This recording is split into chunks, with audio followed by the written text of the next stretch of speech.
Thank you.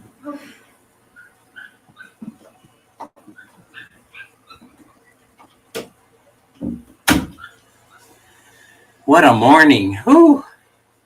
Thanks for hanging in there with me. Let me know if you can hear me. Larry, Leonard, Jeff Calhoun.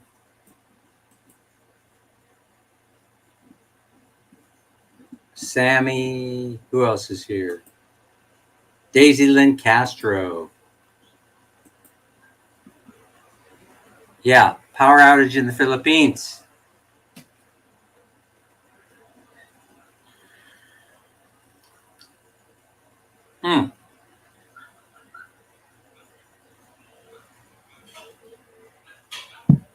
Sammy's in the house.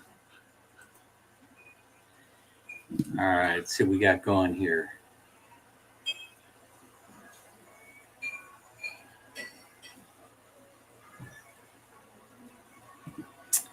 I'll wait here till the notification goes out here for a second.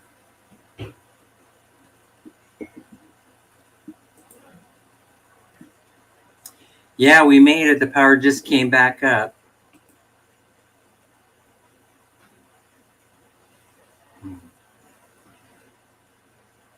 Hey, are you guys hearing me? Sound check, sound check.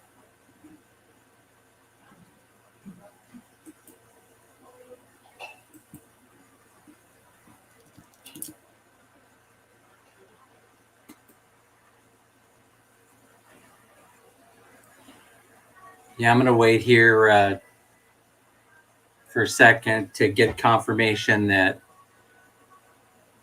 we've got audio.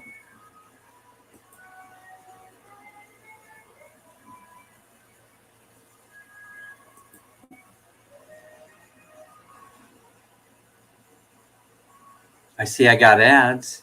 That's always a good thing. Okay, clear. Okay, if I'm too loud, let me know and I'll turn down the mic volume.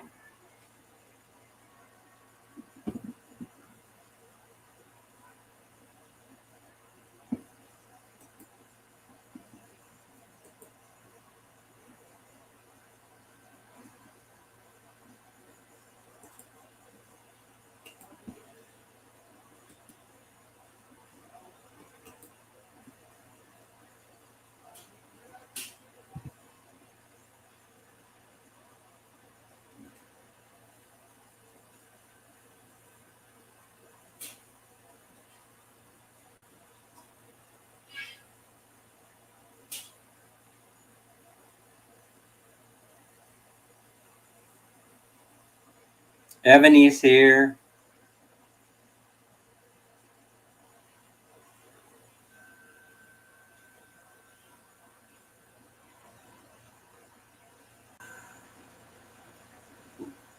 Leonard from Houston is here. Larry Lee.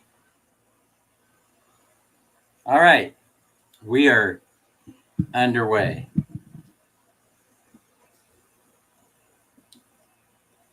Jeff, I think I saw Jeff Calhoun, but he may not have hung around. I'm not sure. Let's see. What did I want to talk about today? Oh yeah. I got my notes. All right. So I wanted to talk about my epic money transfer failures. Oh, wait a minute here. Let's add Sammy up here so I don't feel so alone. Sammy, what are you doing? Still tired, kuya. Good morning. What? You need to start going to bed a little bit earlier there, Sammy. Oh, I see. What? What is that?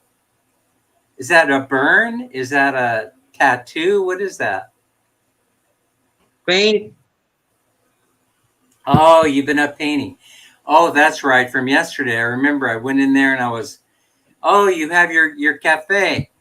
Yeah. Even at night, kuya, last night, I tried to finish it, but I'm running out of paint. Oh, that's not good. Well, anyway, It's I'm okay. there. The guy, the construction workers showed up at my place and they're out there painting today. So I know what I the see it. paint thing is all I see about. it. I see Yeah. it from CC Mini story. Oh yeah. Oh, I see. Yeah. And plus, paint's expensive, right, Sammy? People don't know Yes. paint is really expensive. Yeah, indeed. My God. Yeah. Okay. Ebony, thanks. Thanks for letting us know. I need to ask money to my, I need to scam my boyfriend first before I can Yeah. afford to buy paint more. Joke. I mean, honestly, paint. Well, who'd you say you're going to scam this time? I'm sorry, I missed it. Your boyfriend? Yeah, because I have a Hey. lot of boyfriends. Yeah, I have a lot of boyfriends. You are one of Hmm. that. I'm one of them. Yeah. Hey, A Sammy, boy. I only, A boy that's I, a friend. Boyfriend. I only go one way, man. Listen, I've got to let you know. Yeah. I Sally. consider you a very, very good friend, but as far as You are having my some best kind of friend, kuya. relationship, yeah. No, a boyfriend that are not a relationship. My God. A boy, Oh, a friend. boyfriend. You have many boyfriend. I Yeah. see. I Sally. thought I thought we were talking about something else. Oh my God. I don't like Hmm. to talk like that because, it's early in the morning. I mean, if I'm going to be somebody's boyfriend, then I want to have boyfriend privileges. You know what I mean? Sally. Kuya Leonard, uh, Maurice, Loris Maurice is is here, there.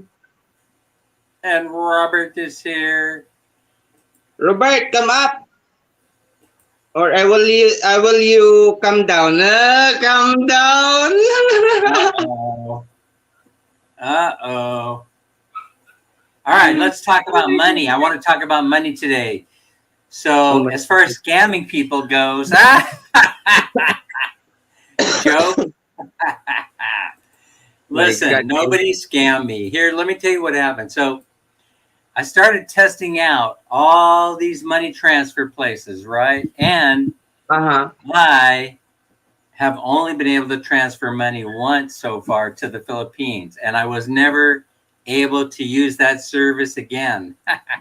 So I want to tell you guys what happened. I probably have talked a little bit about it, but I want to talk a little bit more about it. Here's what happened. So I'm even going to name them. I'm even going to name who they were. So you have a company called Sendwave.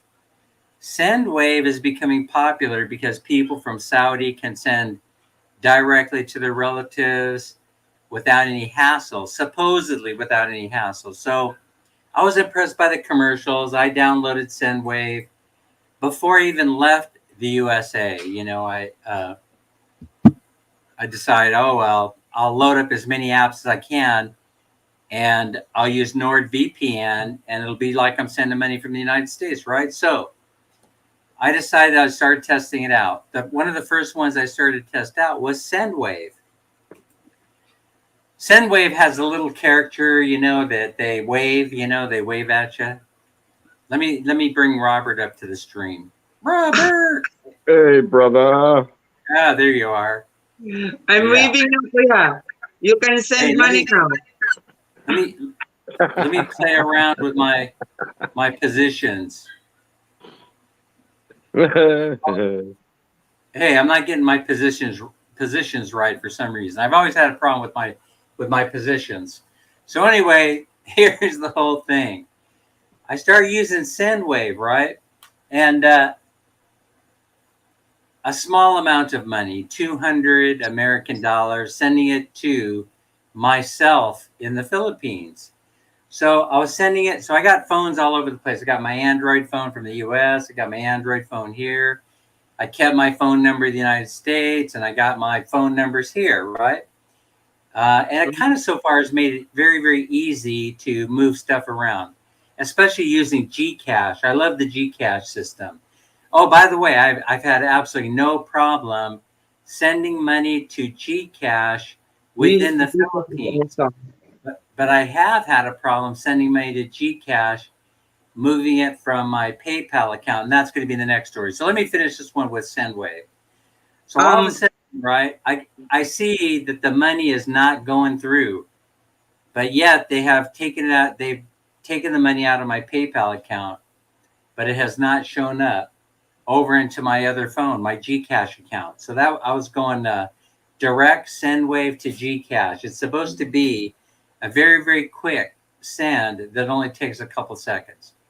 So I wait. I figure that they're going to send me a message soon. I'm behind on my coffee drinking too, because while I was bringing the power up, I didn't have hot water. I couldn't make my coffee. I couldn't brew the coffee. That's horrible, right, Robert? Yeah, you got to have your coffee, Dan. I know I like that. coffee. So anyway, here's what happened with the SendWave thing. Let me spit it out, right? I get an email saying that a person with a similar name as yours is on one of the government watch lists. We are not allowed to send money unless we verify your ID. Please contact compliance. Now, I'm assuming that when you send, ID all over the place, that they're doing it in a secure environment, but that is not always true. That is not always true. You have to be careful. You have to make sure you know what you're doing when you start sending passports and IDs all over the place. But here's the thing. I had already been vetted through SendWave. I already had sent them my ID and all the information. So I sent them a message saying, wait, you guys already have it. You guys already vetted me. It went from, you guys asked me for this information when I signed up, and I voluntarily and happily, I gave it to you. And so if you look in there, I am both the sender and the receiver of the money, which means that you can use the same ID that's on file. Robert, are you following me on this conversation? Yeah, I understand what you're saying. Yeah, so I'm both the sender and the receiver. So I send them a message saying, hey, I should not have to send my identity again because you guys already vetted me. And they sent back and said, it's almost like they didn't even read my message. It's like, we need this information so that we can verify that you're not the dude that's on the terrorist watch list. So are you sure that's not an AI answering you? No, it was an actual person. They actually sent me two messages, one to my email and one to my text, and I got both of them. So now this thing, to make a long story short, because this is kind of long, this whole thing gets elevated. It keeps getting elevated. And it takes time for them to elevate it to the next person who has authority. So it goes 3 or 4 rungs on the ladder. I finally get this guy named Matthew, who's in compliance at SendWave. And Matthew, I'm sure Matthew's an okay. In the end, Matthew turns out to be a pretty good egg, if you will, right? Mm-hmm. But I had to school him, Robert. I had to say, hey, Matthew. I said, it's so easy for accounts to end up in compliance and then for you to push a button saying transfer denied, because my name matches somebody that's on the terrorist watch list. I said, so easy to do that. I mean, after all, Matthew, you're working 9 to 5, right? You're working 9 to 5, Matthew. You got probably a nice job sitting behind a desk in front of a computer, something across there. Like my situation comes across your file, all you have to do is hit the button, don't send, and I'm gone. Don't send, I'm gone. You don't even have to investigate anything. You just say, I'm not getting in trouble for denying the transfer. I have a legitimate right to do this. Larice is asking an important question. I got to stop the story here for a second. Larice, you cannot link your PayPal to your Gcash if you downloaded your PayPal in a different country. If you want to link them together, you have to download another account and Gcash both within the same borders of the Philippines. Kuya, you need to make same name, right, exact same name name from exactly. PayPal to Gcash. So you Right. can link it. I drop a comment there in my province LGBT. That's me. You know Mhm. that. Yeah. Hey, And moderators, are you watching this spam? yeah, Yeah. but I, I I'm using my province LGBT. I'm not moderator, so it's okay. yeah, I see They that. I can see that. read it. You talking about that past 36? Yeah, how do we block this or I do got whatever? him. I got You got him. them? Thank you. Thank you Yeah. so much. Open your page. Open your YouTube, kuya. All right, so now, uh, let me see. Anyway, yeah, we're going to talk more about the PayPal Gcash link because I have a story about that too. This is going to be Dan's bad luck for the last month, right? So I'm going to give you the whole story because I thought I had it all down how I was going to move money over here to the Philippines. So anyway, Larice, it's an interesting story. You gotta hang in there. Let me bring Larry up. Let me bring Larry up. Larry, Kuya Larry. Larry, we Hey, have a I'm sorry, I got my. that looks like a What- fluorescent light that we're getting a camera What's picture. up, Larry? Hey, is that better? Yeah. All right. All right. So uh, where were we on this? Oh yeah. Okay. So Matthew's like, yeah, well that's true. I said, Matthew, listen, bro, I understand where you're coming from because me being a former government worker, I'm sitting at my desk 9 to 5, and I really talked to him like this too. I'm sitting at my desk working 9 to 5, and I got no worries in the world. My paycheck isn't going to bounce. Somebody comes by every once in a while and says, Dan, do you have enough work? Yeah, I got plenty. They don't even look on my desk to see how much work I have most of the time. They just pass by and they try not to come into my QB because they don't really want to know what I do, nor do they know what I do. So they just come by, some supervisor, somebody in a suit. We got plenty of government people in suits. Dan, you got enough work? Yes, absolutely. I'm up to here with work. Okay, just wanted to make sure I'd go scoop some up for you if you needed it. Well, anyway, I know what it's like working for one of these bureaucratic organizations. In finance and government, they're very, very similar.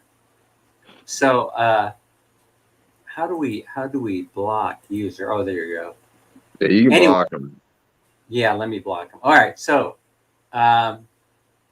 on with the story. I'm still recovering from the brownout. Anyway, life in the Philippines. It's more fun in the Philippines. You need to come here. All right, so Yes, I do. Matthew is sort of amused by this, right? We kind of make a connection. Said Matthew, so in the meantime, I go in and I'm doing research because I know that I'm going to have to hand it to him. I mean, I'm going to have to spoon feed what happened here, right? But first, I have to find the government website that supposedly contains all this information. And I do find the link. Find the link to the terrorist website, right? Or the blacklist, right? The blacklist. The bad people are on. And I run my name. I don't put any perimeters in there. I just run my name. Hey, by the way, don't you love it when people talk in that halting voice that makes you that puts you a little bit in suspense, like and then they wait for the next word, and then they keep you they keep you engaged. Anyway, forget that. Let's see, where was I? Oh yeah, so I go do the research, and guess what? I find my name. I just did it. I find my name on the watch list. Oh my God. But I know. OMG. I start to panic. I start to hyperventilate. I turn around to my wife and I go, I don't know what to do here. I'm in uncharted territory. This is scary. And then I calm down. I look at the whole thing, and he has my name, but he has a last name. My last name is this dude's middle name. So now I am armed. I have the last name and the residency is in, guess what? Wait for it. Colombia. I have a lot of brothers and sisters from Colombia. All right. So now this is exciting, right? Because now I am armed. Now Matthew at compliance at Sendwave never once said to me, Dan, I ran you through the watch list. I come up with your name. It's absolutely your name.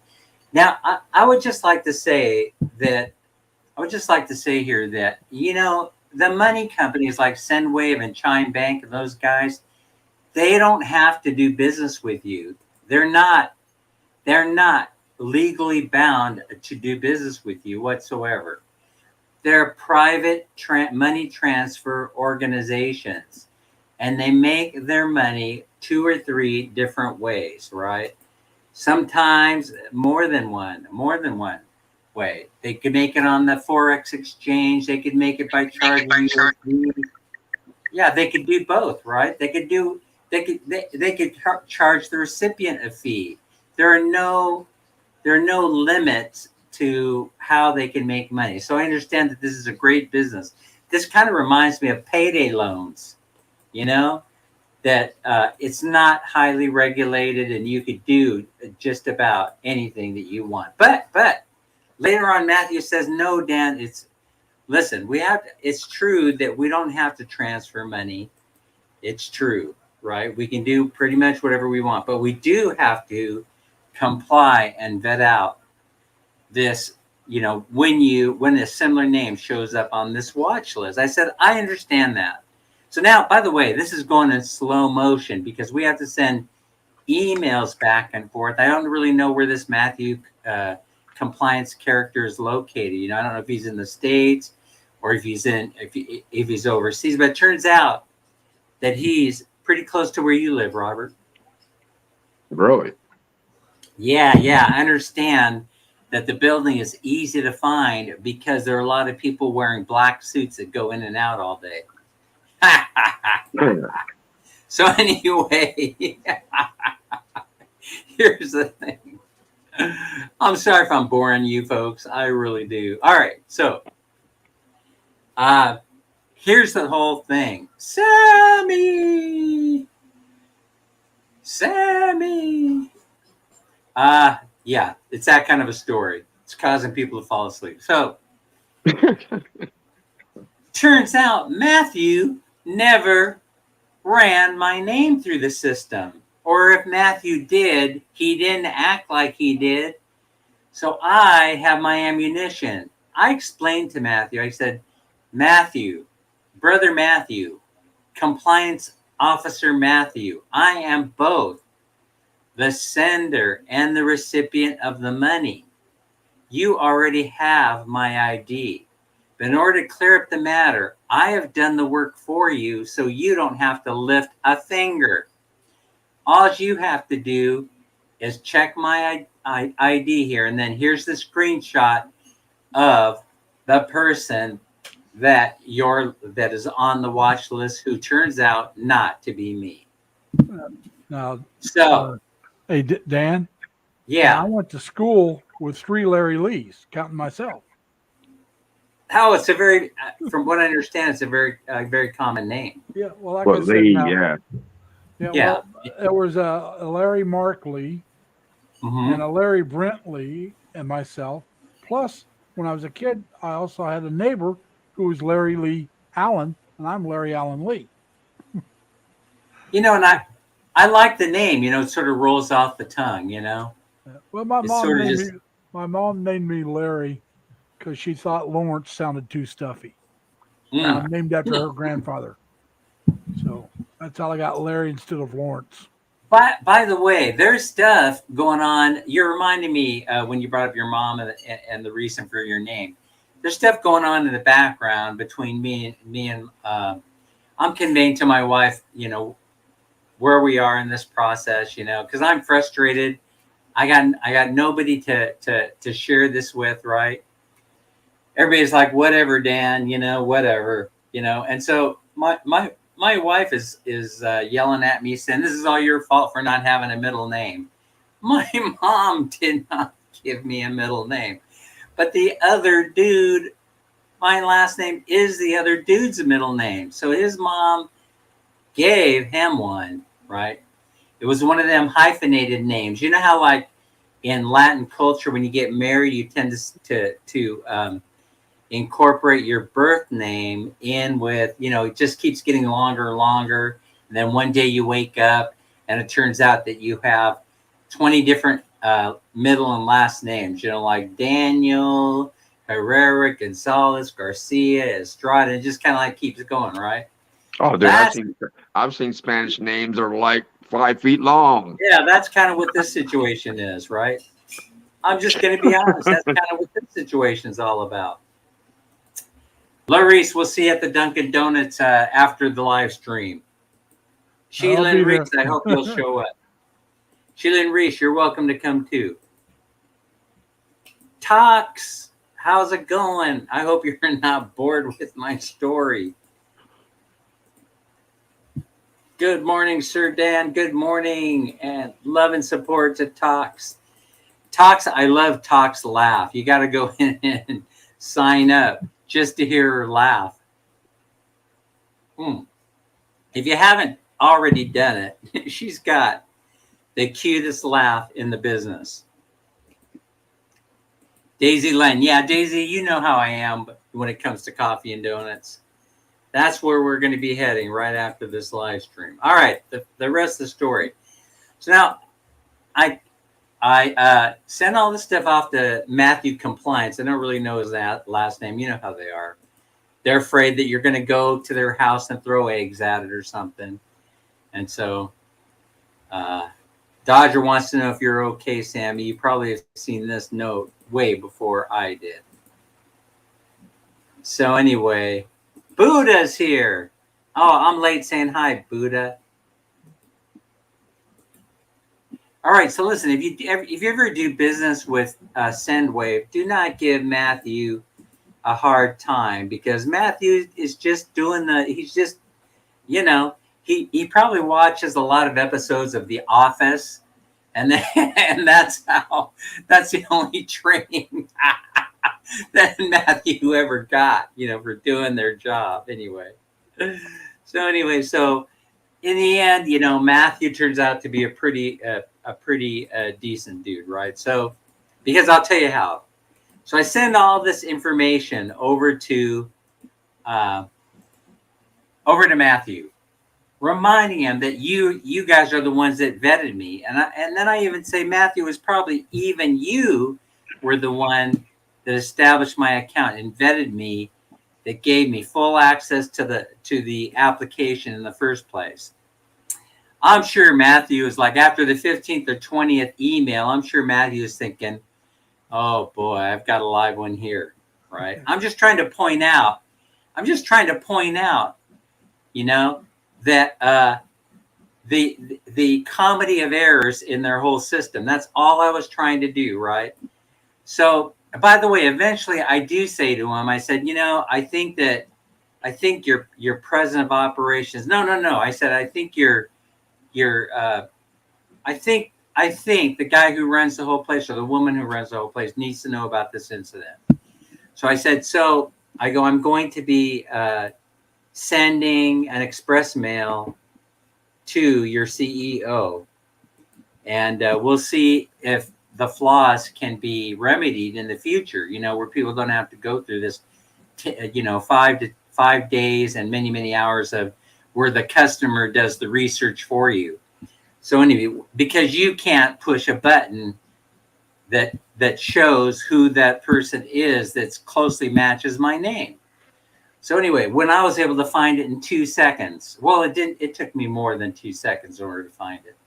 So listen, I'm retired. I could do this all day. I could do this all day. I got no job. I can make this my job. Quit rubbing it in.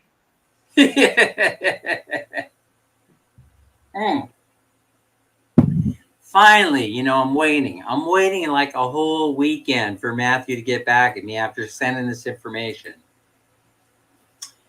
And yeah, I was late because the power went out, dang it. And I didn't buy a load, Buddha. I did not buy a load. I didn't back myself up. I've been talking about putting power banks in and stuff like that to give me 15 or 20 minutes of power, so I could at least get a message up, and it all falls apart and smacks me in the face when the power goes out this morning at 5:30, and then my mom-in-law comes by and says, "Oh, it'll probably be out until noontime." Thanks, Ma. Thanks, Ma. You know, I schedule my live stream for Saturday mornings. I don't know why you would do that. Everyone knows the power goes out on Saturday morning. Well, anyway, on with the story. So I waited a whole weekend. I think it was 2 days. Could have even been 3 days. Yes, Dodger. Happy anniversary. Happy anniversary. Happy anniversary. Happy anniversary. Happy, happy, happy, happy. All right. So now then, where was I? I hear from Matthew, right? Dan, buddy, friend, long lost relative. I'm so sorry that this happened. I just want to let you know that I've sent this payment through, and you will not have another problem like this again. I apologize. I'm sorry you had a bad experience. This will never happen again. And I sent them back. And then boom, it shows up. I'm on there reading the email, and sure enough, boom, there it goes. It shows up in my Gcash account. Right? I'm happy. I'm happy. Take that. Take that, Mr. Matthew. You have met your match. But again, I'm mindful of the fact that this is a private company. They don't have to do anything for you. They can just say, hey, we no longer want to do business with you. You aren't the type of personality that we want to have as a customer. Yeah. 33 years. Congratulations, my friend. So, anyway, it goes through, right? So you know me, right? The horns start going up. And I go, you know what? I'm going to do it again. I'm going to send myself another $200. So guess what I do? I do it. I go back to SendWave. I send another $200. Guess what happened? Robert, Larry, Sammy, how many guesses do you need? What happened? You didn't get the money. I didn't get the money. It gets frozen again. And I get this email. Dear Mr. Dan. Dear Mr. Dan. We need to verify your ID. Could you please send us your government identification in the app? So now I'm laughing, right? I'm thinking to myself, well, this is amusing. This is very amusing, but I'm going to go ahead and comply. Yeah, Dan. Yeah. Oh. What are you showing us there, Sammy? What application? It's called SendWave. Okay. SendWave. So here's what happens. So I say I'm going to comply, but I go into the app. It gives me very specific instructions. I go into the application. I cannot find what the profile or the this or that this particular woman says exists. And so I go onto YouTube. I start searching around. There is no step-by-step. There is no step-by-step information on YouTube that shows how to upload the ID. So now I'm very concerned about this, right? And so I sent an email back, and I say, there's no tutorial. Can you send me the tutorial? Well, I get this message back. Well, Mr. Dan, it's easy to find. I go, I've been looking for hours and I cannot find it. I said, I don't know what to do. You know, can you send me a step-by-step tutorial? I said, well, we don't have a step-by-step tutorial. It's okay. I said, send me it in in ink. Send it to my email address. Send it to me in black and white. It's okay. I'll follow it. I'll comply. I'll do whatever you want. So then finally, the third email going back where she said, you know, you do this, you do this, you do this again, and that should work. I said, show me where it's at in the app. It's not in the app. That's what I'm trying to tell you. You probably updated this app so many times since these instructions came out, they are no longer valid. Guess what? That's the last I hear of her. The next message I get is from her. We have canceled your transfer and returning the money back to your bank account. So I send a message to Matthew. I say, hey, Matthew, I've attached this email chain. You might be interested in it. Since you promised me that I wouldn't have another problem with this ever, never, ever again. Now, how many guesses do you need? Did I hear back from Matthew? Yes. Because you said he you like No. No. Never heard back from Matthew again. I sent 2 or 3 messages. I said, okay, I don't have to deal with Matthew, but somebody from compliance can, if they would email me back, that would be fabulous. I would really appreciate it. All right. To this day, it has not been resolved, but they did refund my money ASAP. So I don't know where to go from here because the directions they gave for uploading those. Sammy. Who are you sending hearts to, Sammy? Yeah. To Buddha, Robert, and Kuya at Triple L. In any event, I'm stuck. So Back at you. I'd have to say that Sendwave, for me, because of the special issues with my name, is most likely not a good option. But I just wanted to let you guys know, if your name shows up, even if it's common, you're going to get it. You're going to end up getting somebody like Matthew in compliance, right?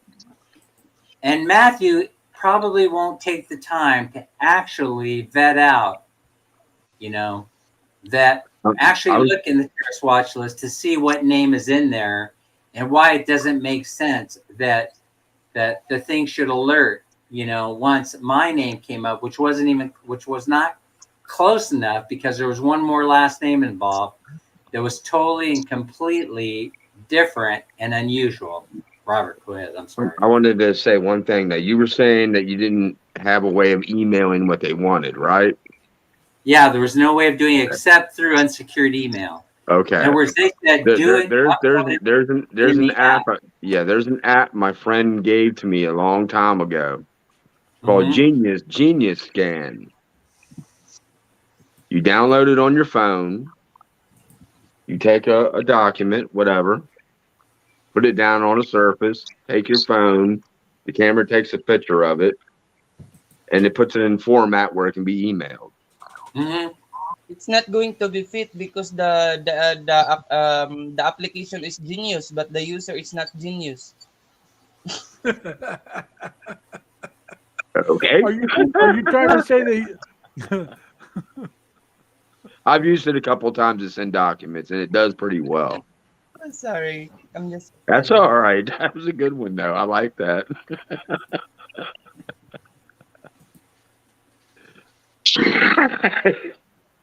All right, so I guess I can't spend too much more time. There are a million apps out there, but okay, so let's go on to the next story. I have another one. Loris was talking about PayPal. So, okay, so now as Sammy was pointing out, I think Sammy was saying this, if you have to connect the PayPal to the Gcash, they tell you straight up front that you have to have a Filipino phone number and you have to download both the apps to your phone while you're in the Philippines. I asked them. Well, yeah. Try to do this one. Your number that you put into your Gcash, try to put that number to your PayPal. Right. Exactly. Yeah, to do that. Not yeah, just that step. If you can link your PayPal to your Gcash, so it's work. If it's not working, so make an download again a Gcash then. But you need to get all your money from your PayPal account now before you are going to download again another PayPal. Got you. Or else Got you. download another PayPal to your other phone. I think Right. I may quit using PayPal. Did you hear what they tried to? PayPal's crazy anyway, Larry. Yeah, They that's what I'm saying. Did you hear what they tried to yeah. do here in the States?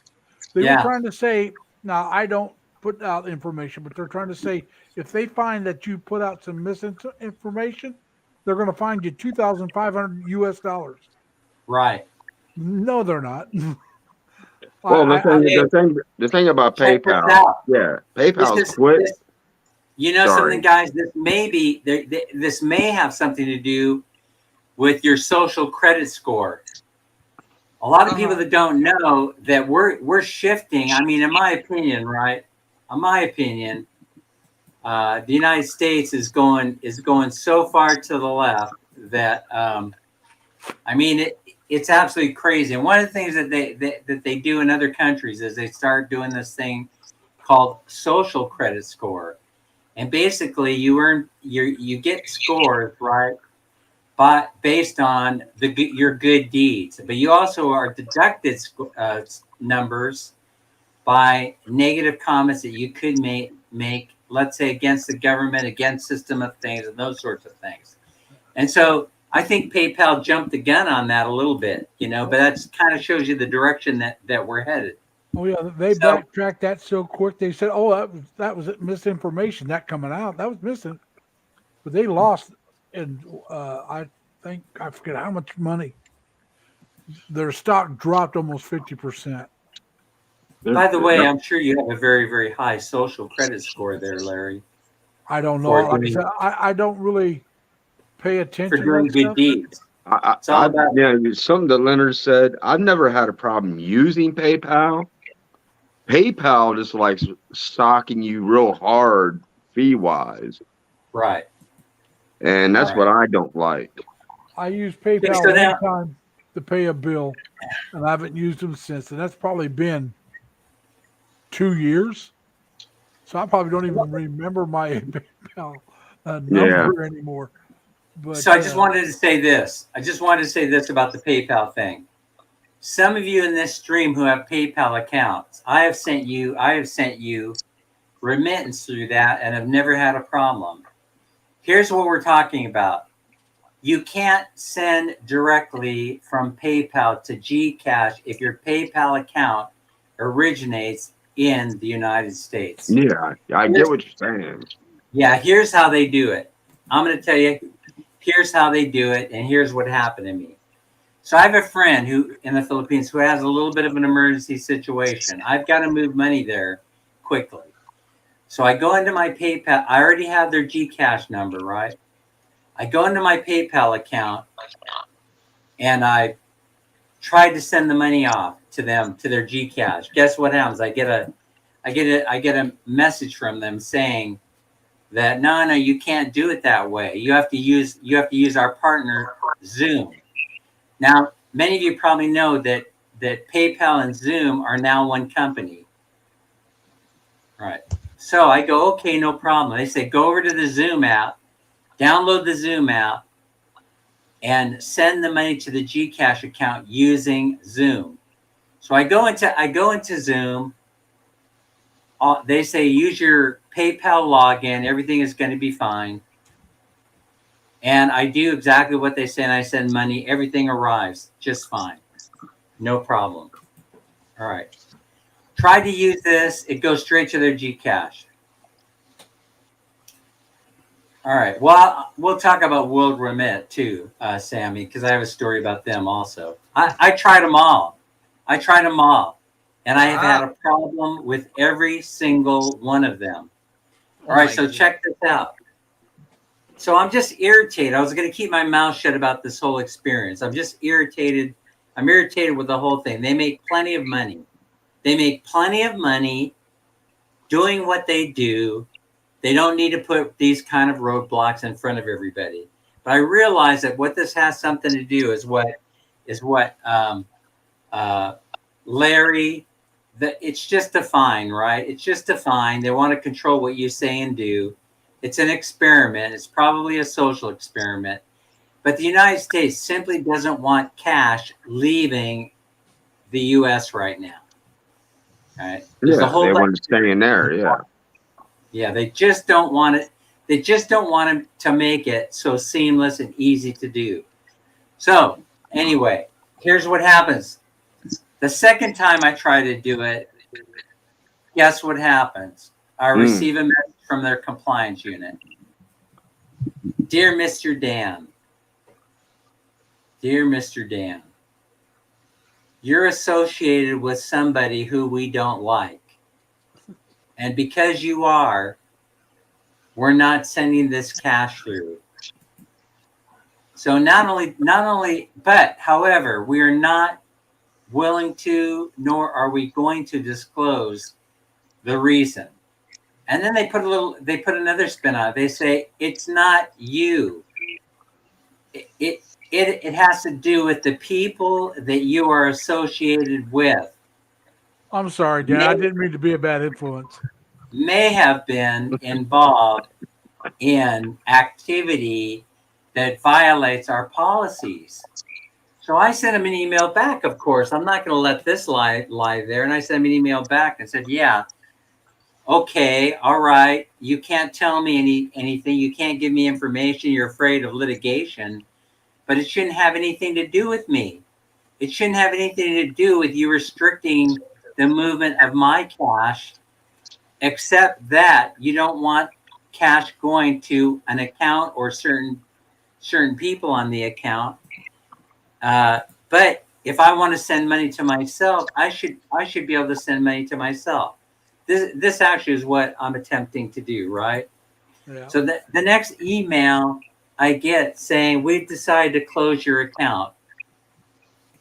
After careful consideration, we decide we're going to close your account, and you will no longer be able to use the Zoom system. So now, interestingly enough, they do not close my PayPal account. They're owned by the same company. They are now the same company. Zoom and PayPal are the same. Fact check me on this. I think I heard something about one of them buying the other. I did hear that. They close only the Zoom. All right. That was strike number 2. Okay, now let's talk about money-wise. Let's talk about transfer-wise. So I go, okay, let's go to the next app. So I'm not doing so well, right? So I go to the next app, which is TransferWise. Everybody's raving about it. You go online, everybody's raving about it. Of course, everybody was raving about SendWave also, right? So, but anyway, what can I do? I have no control over this stuff. They're private companies. So anyway, I go to TransferWise. I had set up this app before I left the U.S. I set up all these apps before I left the U.S. That way they could see my IP address was a U.S. IP address, and I backed it up by using NordVPN, which I love. So I have had no problem with NordVPN, by the way. So anyway,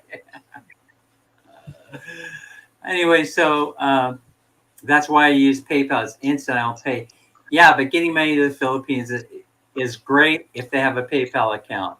Trying to move it to their Gcash account is a nightmare. So anyway, I'm still good. Listen, I'm still good. I can still move cash via PayPal to the Philippines as long as people have a PayPal account. No problem. All right, so we're good there. I just wanted to clarify. It's Zoom that closed my account. Zoom did it almost immediately. They said, listen, we don't want to do business with you. Okay, so now I started thinking, is there a connection between the SendWave and the Zoom? I mean, wouldn't you guys think that automatically that there could be a connection? See, they just simply don't want to do the work. They don't want to do the exploration, the research involved. They're in to make the fast money. They're in to make the quick buck. Hey, Melanie. You know, the money mafia. They're like the money mafia. They're like the payday loan people. So they're working like bondsmen in pawn shops is what they're doing. Exactly. They're no better than meeting Guido on the street corner and paying a little bit of extra interest in order to getting the payday loan. They're no different than that. I'll be right back, anyway, Dan. What's Buddha saying? PayPal Visa is worldwide and PayPal website, brah. I highly recommend. Yeah, I have it. I have PayPal Visa. I have PayPal. I have the debit card. And so we haven't. Oh, by the way, Buddha, thank you for that. I haven't gone to the ATM to burn that up yet. I'm waiting to first go through all these other apps to see what works and what doesn't work. And so far, I'm not having much luck. Now, hey, Dan. Now, what bank do you have? I'm at Citibank, and the reason why I'm at Citibank is because worldwide coverage. I would be able to go to the Citibank in any country in the world and use my ATM card, and I've done it several times. Now they got Citibank in Cebu, don't they? Yeah, Citibank is in Manila. They're in Cebu at Ayala. Yeah, that's what I was I've withdrawn money from them. Here's what the problem is. Citibank sold all of their Asian assets. Why? Citibank needs to raise cash fast. They are in trouble with the banking regulators. Okay. And so Citibank is no longer an option. So Citibank used to be a beautiful setup. For 20 years, I had no problem getting money. I just go to the ATM. You'll hear a lot of vloggers talk about that. You go to Thailand, you go to Europe, you go anywhere in Europe.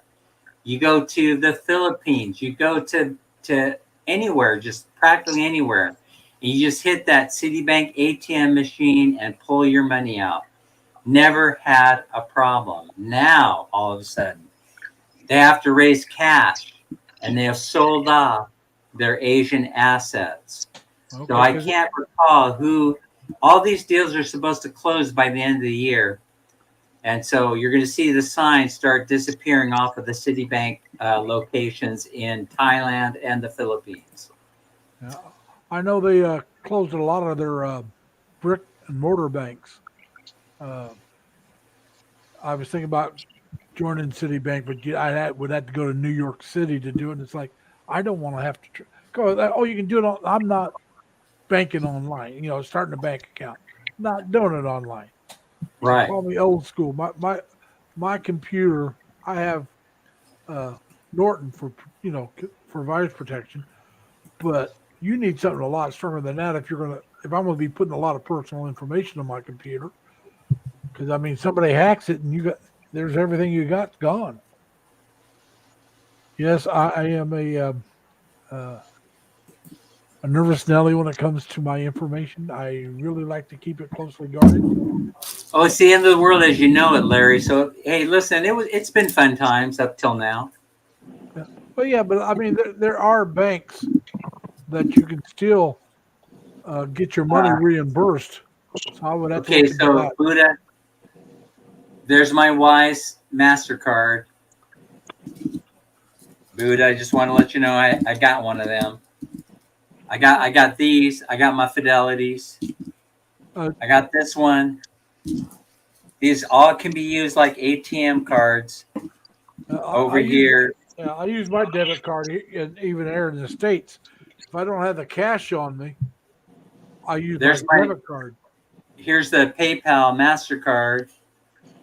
Oh, they want me to get one of those. I'm not doing it. I got too many credit cards. Yeah. So too many. Here's the whole thing, Here's the whole thing. It troubles me that this is going on, it troubles me. And I think it's the precursor for something even bigger, but I don't know what it is. I wouldn't be able to tell you what it is.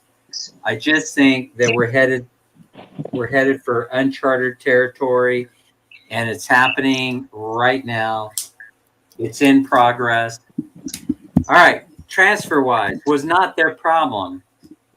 It was not their issue.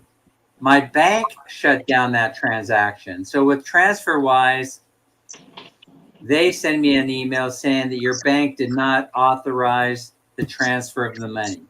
So I don't call my bank. I go online, talking about online banking. I go to the chat, right? And they're him-hawing around. And then they finally say, we don't have an answer for you as to why that happened. You're going to have to go in and put travel notifications on all your cards. And then you're going to have to call this 800 number. And of course, I tell them I'm in the Philippines. How can I do this? I'm in the Philippines. Well, you can't do it from there. You can't do it. You're not going to be able to take care of this without calling this number. So I go, well, what are you guys there for? I said, what do you, and the guy would not answer me. He left me hanging. But he didn't hang up. So I just started typing in the chat saying, I go, this is really upsetting that you're not answering me, It's really upsetting that you're there and you're waiting for me to hang up so you don't get in trouble for hanging up on a customer.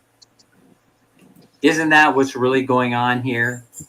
I mean, what you just told me after a 15 or 20-minute discussion is that you're only there to keep the seat warm. That's basically all you told me.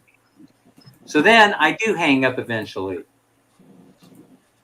Brother Tim, what's going on? Hey, Tim. Hey, Then Dan, I go back into the chat, and guess who I get? The same dude. So I started on the same dude all over again. I said, now, why is it? I'm trying to understand this. I have told you, he said, you have to call the 800 number. I go, you mean that's the only way to resolve this? He goes, yeah. I go, by the way, in between these chats, I went into my account thinking that I had failed to put in my travel notifications. And guess what? They're there. Travel notifications are not the problem. So are you going to be able to tell me what the problem is? He says, Mr. Dan, you're simply just going to have to call the 800 number. All right. So that's pretty much strike 3 on that one, right? Hey, Dan, Okay, just to let you know, Peter. Melanie said she's got a bad headache, so she's in Yeah. the background. She can't see the chat. Yeah. Oh, what happened? Who? Melanie says she's got a really bad headache. Oh, We're tearing up, so she can't see the chat. She's in the background. man, you got to see somebody about those migraines. I'm telling you. Hello, Peter. Okay, let's. I think Peter's onto something here. I kind of was headed this direction, Peter's kind of chiming in on this. Nearly all banks will follow. They're going bankrupt, seizing customer assets. Do I believe that this is coming? Let me ponder this. Let me think. Hey, Peter, if I agree with you, is YouTube going to kick me off? Will they close my account? Will they lower my social credit score? Will they go into my bank account and take my money? Now that would upset me. I don't have much in there, but it's fine. Nothing puts anything past me what banks will do. So, folks, I'm not going to share the other stories with you. You guys are getting the idea about what's going on. So I just started to wonder if all these incidents are related to each other, and this is just the way that this is just, yeah. Can I share a story that personally happened to me? Yeah, all right. Please do. You brought up one of those prepaid cards, Chime. Okay, Chime is owned by Green Dot.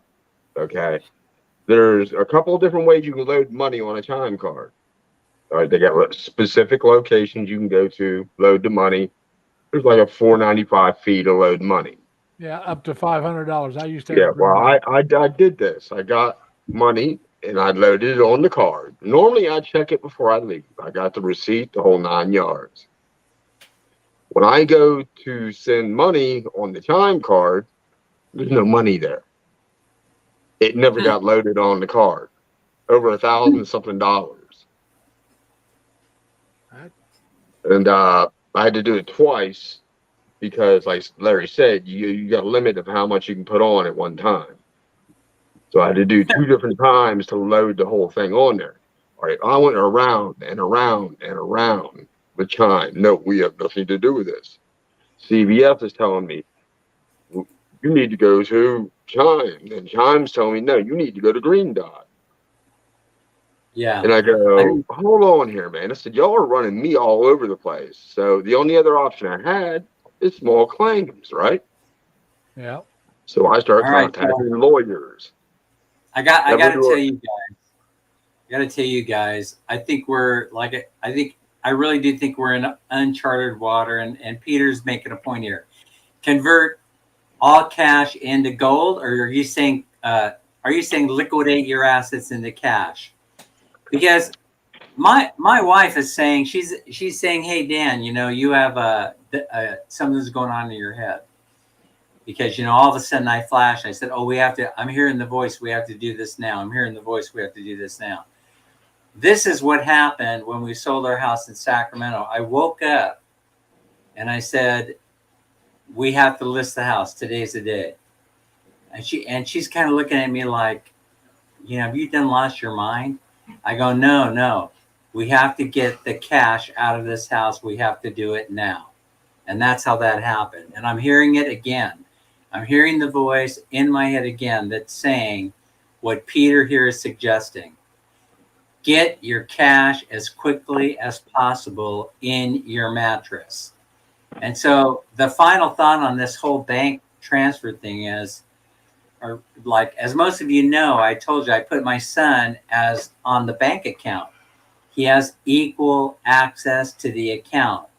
So he can go in there and grab the money out using the ATM card, and he could send it through LBC or some other method in case I get jammed up and we run out of cash. So my last attempt to transfer money involves bank-to-bank transfer. So because Minnie is a natural-born Filipino citizen, they have a law. Once a Filipino citizen, always a Filipino citizen. So they can't deny you services in the Philippines. So Minnie went over to BPI, and she's been working for the last 2 weeks on setting up an account. And now that account is all set up and ready to go. So a few days ago, I decided that even though it might be expensive to do, I was going to go ahead and transfer bank to bank. I was going to make the attempt. I let my son know that we're going to make this last attempt to transfer bank to bank. So I went into Citibank account, and and we went over. We talked to BPI prior to doing this. They gave us all the information that we needed in order to make the transfer happen, where it has to go, what account, how the whole thing works.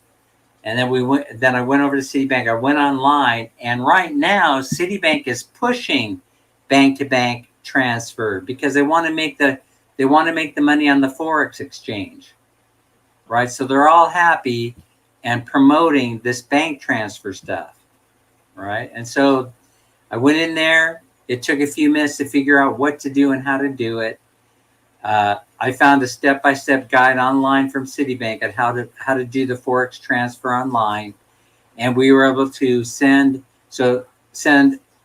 transfer money, which was deducted from my bank account right away. But it takes 3 or 4 days in order for it to show up in her bank account because it goes through a clearinghouse, goes through BPI and Makati, and then they dole out, they debit the account from Makati.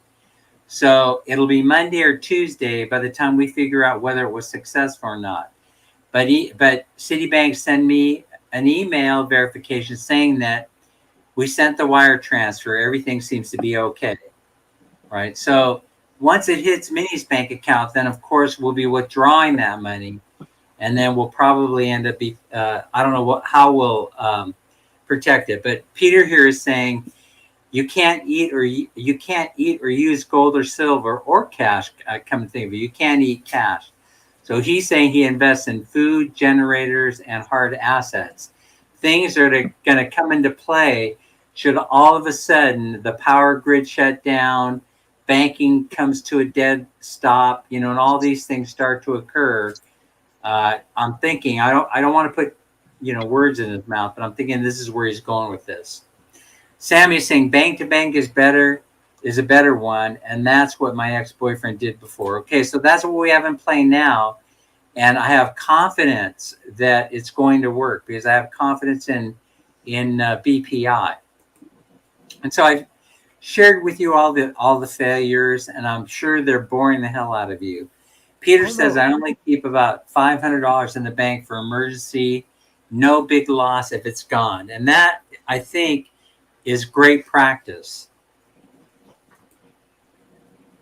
No, you're not boring me because, like I said, I don't know if I'll ever move to the Philippines. I do want to visit again, but it's good to know this stuff. Like I said, if I ever decide to move over there, I want to do a bank that, if I can find one, that I can do over there as well. It may have to be one of the armed forces banks, like USSA or whatever, and then there's a Navy Federal Credit Union. Yeah. I think those will reimburse your. Well, they're federally, Yeah, but I'm saying they reimburse your fees for using the somebody else's ATM, Yeah. I believe. Yeah, the credit unions are like that. Yeah, like I said, so I would start banking with one of those, and I may, when I get close to going, if I'm going to go for more than a few weeks, I may, because I have two bank accounts. All right, I got my Social Security going into one and my paycheck going into the other. I keep them separate.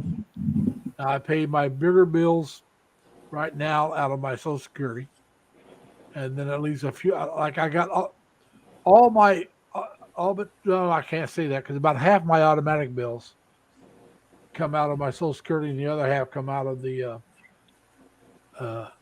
working. But so I got it divided up. Now let's talk about that for a second, there, Larry. Let's talk about the 8.7% increase for VA and Social Security that's coming our way. Yeah. What are your thoughts on the 8.7% increase for the average person? Would mean an increase of $140. And so the VA, around 100. I think they were saying around 170. That would be less for me because the average person is just a little bit above me. All right, so you know what the average is, the highest, the lowest, and then you combine them and you come up with an average. Pretty much that's how they do that. So I'm better than a lot of people, but not as well as some people. But I read somewhere that it was like going to be like 160 or 170. I figured with what they're looking at, take about $10 off from what they're saying is probably what I'll get because I'm that close to it, but I'm just under it. I'm not going to return the money. I'll tell you that right now. No, and also, I'd like to, but see, the thing is, a lot of that inflation, especially for those of us that are on the upper end towards retirement. I'm not saying even the veterans, but there are a lot of veterans who can still work and still do work. And the things that they're talking about, what they take into consideration affects those people. But the retired people, they don't look at the cost of drugs. They don't look at a lot of the stuff that affects our spending habits as much as they do the younger person. So if they actually looked at what affects the retired people, it would even be higher. Yeah, the thing with me is I'm thankful for is the insurance policy that I have, Larry. Yeah. Is United Healthcare Dual Complete, which I get Medicaid and Medicare, so I got zero for everything. Yeah. Well, but this increase y'all are talking about, what's it going to matter? Because you're on disability and all that, and you're trying to go to the grocery store, man. There goes half your thing just doing grocery shopping and stuff like that. Well, they're talking about, oh, the gas price has gone down. It's still not down to what it was before Biden took office. Oh no, and it It's won't not be even either. close. It's not Yeah, even close to and being it's to what not it going was. to be either. You know that. You that, and everybody knows that.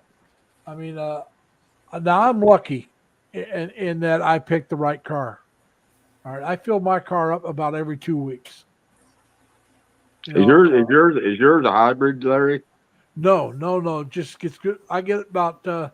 It depends on my driving. I get somewhere between 27 and 30 miles per gallon, Okay. and I live about 14, 15 miles, about 14, 15 miles from work.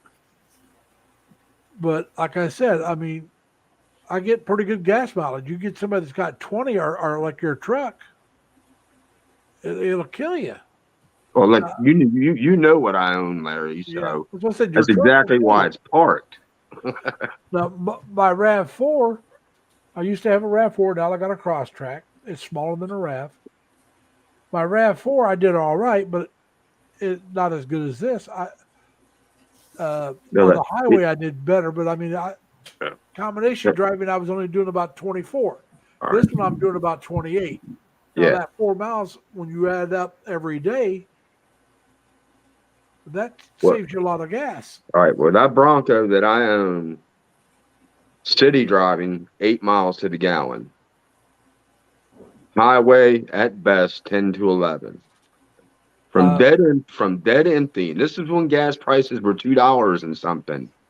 It cost me $128 to fill it from dead empty. Oh, yeah. So I said, it's crazy. And it's been sitting for the past year now. It's over at my friend's because I can't afford to drive it. Well, not those prices, no. But and I've already said, to a bunch of my friends, if we're going to get this bad winter like they're saying we're going to get this year, gas prices be damned. I'm going to be driving that truck. Well, if I wasn't working, I'd probably get rid of my car and just rent one once in a while. Yeah. Well, the big thing that people do, Larry, is leasing. No, leasing doesn't work for me because I go back to Indiana. Yeah. And it's only a certain amount of miles you can put on the vehicle, right? Yeah. And now this year, I haven't gone back that much. So this year I wouldn't have gone over by, a lot of times they say 12,000 miles. Mm-hmm. I usually drive somewhere around 16. When I first moved out here from Indiana, I was driving over 30,000 miles a year. Wow. Well, I had 4-day weekends. I was a lot younger. And on a 4-day weekend, if I felt like it, I'd drive back to Terre Haute, visit family and friends, and then go back. Mm-hmm. I'd get off work and I'd drive straight through, crash for a little bit, and stay home for about 3 days and turn around the next day before I had to go back to work, drive straight back. And I mean, that was nothing. I mean, I was in my 30s. Hell, that was no problem. Well, actually, I was closer to 40, but yeah, I was closer to 40. But I still, that was nothing for me. I mean, for the last time I was home when I came back, I drove all the way back. And that's only because the weather looked like it was going to turn bad. I wasn't planning on driving all the way, but I did. But I usually stop and spend the night somewhere now. I mean, I take my time. But like I said, back when I first moved out here, I went home a lot for the first couple of years out here. My sister would go with me. Now, when she went with me, it was because I was on vacation. Because with her, I had to stop and spend the night because she's got what's that curvature of the spine called? She got a real bad case of that. Oh, yeah. I can't remember it either. It starts with an S, but I mean, I can't think of the name of it. Yeah, I remember. I know what you're talking about, though. She was born with it. Now, with that curvature of her spine, she looks like she's about maybe 5 foot. And if you straighten it up, she'd probably be about 5'2". It's that bad. And so, I think that Robert had brought it up, right? Robert, I just want to back up a second to something you said. I was here checking my messages. We were sitting here chatting. I just got an email alert from Social Security, you know, where they're giving me an email alert telling me how much my benefit is going to increase to. But anyway, it's kind of weird. So Robert, VA pensions are attached to Social Security raise. So the cost of living adjustment also applies to VA pension, right? Yeah. They got the same COLA formula. All right. Well, So mine has been approved, but it's still like 90 or so days out before I'm going to see anything. Yeah, well, you don't get it until January. Yeah. I'm saying getting paid, period, Larry. I mean, I haven't got paid. I haven't got paid at all yet. Okay, I was going to say the COLA takes effect. Sorry, I didn't mean to cut you off there. October, but it takes effect in January. Yeah, I didn't mean to cut you off, Dan. You were in the middle of saying something. Sorry, brother. Sammy was giving some information that's helpful, and I wanted to say that Metro Bank was not a partner bank with Citibank, but BPI was and BPO is, and so Minnie and I we're going to be checking on Monday or Tuesday to see if that money showed up, and then if it did, I'm pretty confident that this is the way to do it. If it does show up, then I'll start a money stream. I'll just start sending bank to bank transfers on a regular basis. Yeah, that's probably the best way to go. It is. Yeah, Tim. VA pension is different from disability. Yeah. Disability is tax free. Yeah, mine's a VA disability. Yeah, but I'm just saying though, they don't tax the VA disability. Yeah, they do pensions. So let's switch gears a little bit. I beat that horse to death, I'm sure. Yeah, that was just a fair warning, to folks in the event that they have to depend on those services for transferring money. You have to test drive them, and you have to use the one that's best for you, that works for you. I'm sure that my situation is unique, and then once I got wrapped up in the name thing, I just have a feeling that they're sharing a database with each other. And so whatever I said to one ends up in a database that's accessible to the other private money transfer. I believe that. I definitely believe that. The thing is, Dan, listening to your screams when I first got to know you, you gave all of this stuff very good thought, and you did all your research. Right. On how you were going to do that once you got over. Well, I told Dan, and it just seems like I didn't know the Citibank. That's the first time I've heard about what happened to Citibank. Right. I mean, I just don't keep up with world events and what's going on anymore. Well, I think that everybody needs to start keeping up with world events, because we're headed into some serious trouble here. Yeah. Economically. I've told you, Dan, already. I've told you already, Dan, that I went back and watched all of your videos. Right. Once I decided to follow you. I've done that with a lot of my people that I follow, but I follow too many people now. I can't do it. But I usually go back at least a couple weeks to a couple months. Yeah. Just to get a feel. But I did. I went back and I watched every one of Dan's videos in order till I caught up. And he went over a lot of stuff. Yeah, he did.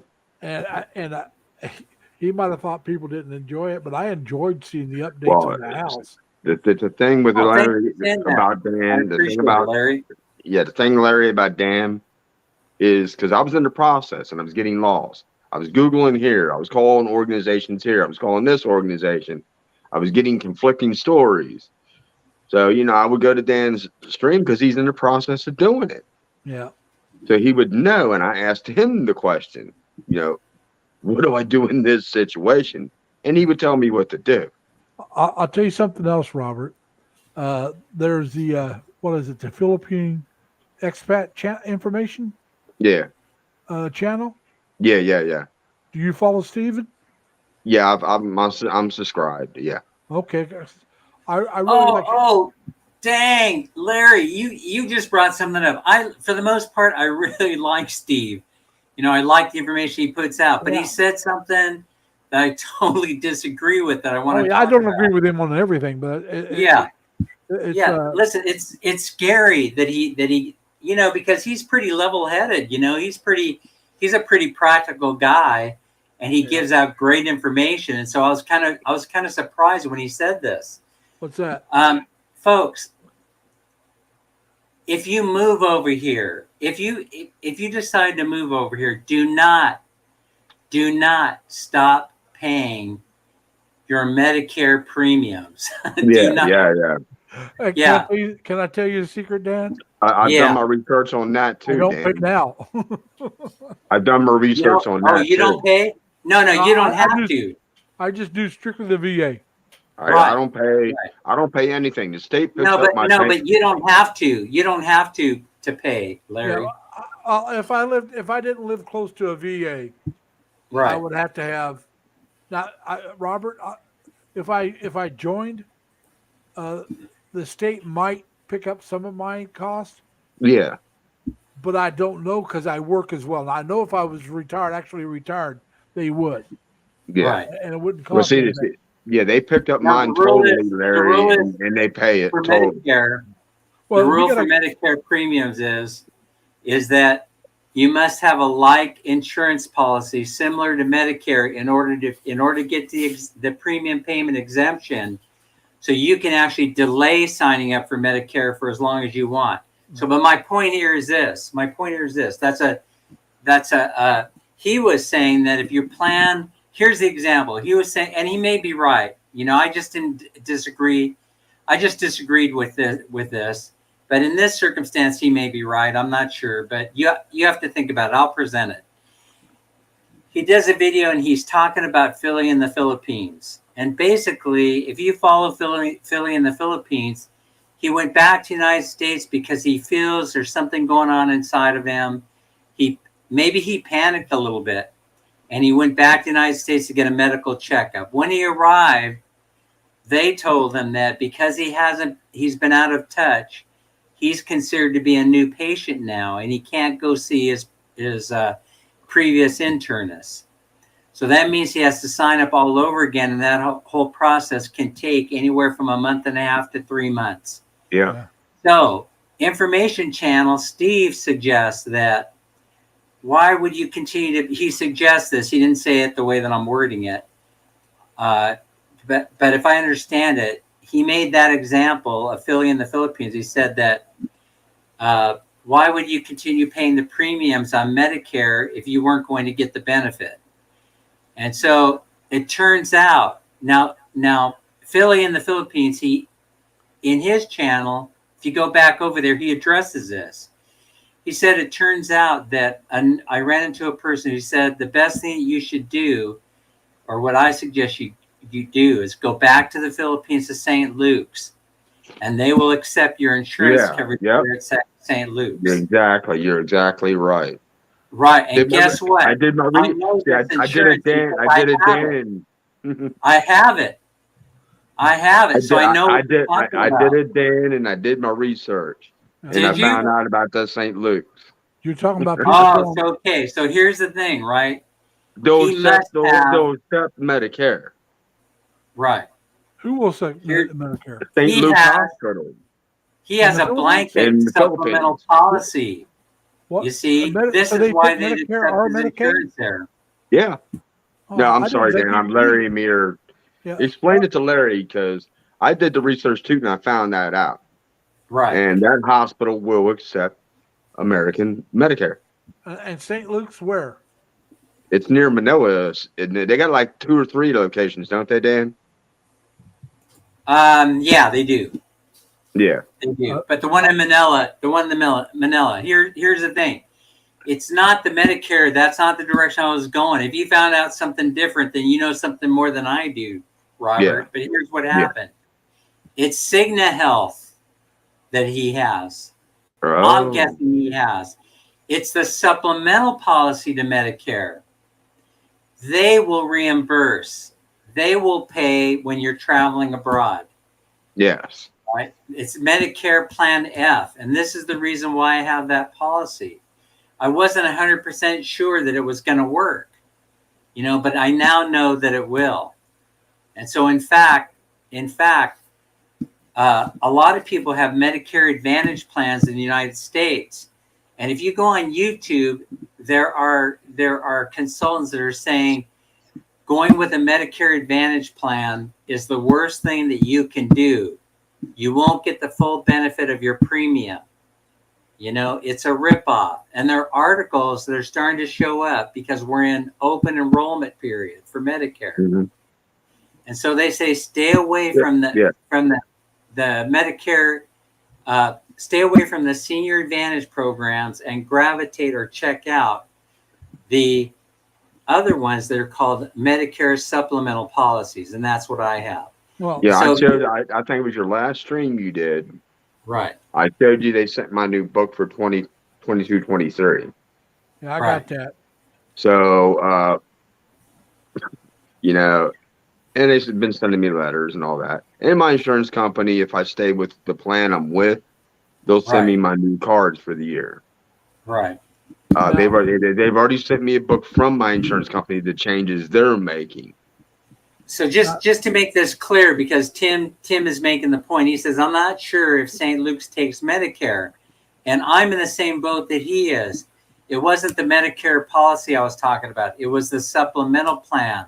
Plan F, that you have a choice of getting. I didn't make myself clear. That's what the impression I got too, Dan. Okay. But in order to get Plan F, you have to have Medicare. They go together. Yeah. Well, so they're going together. I never got the supplemental because I was going to get Plan. I signed up for Part B. And Leonard asked a question, Dan, is that only for emergency cases? It's for, yes, being admitted. It isn't that, yes, of course. Leonard, obviously the only reason you would be there is if it were an emergency. Yeah. You have a heart attack. You have an event. You have to be admitted. Yeah. That's an emergency. And not to switch gears on what you're saying here, but me and Larry being veterans, okay, there is a VA in Manila, but limited services they'll do. Yeah.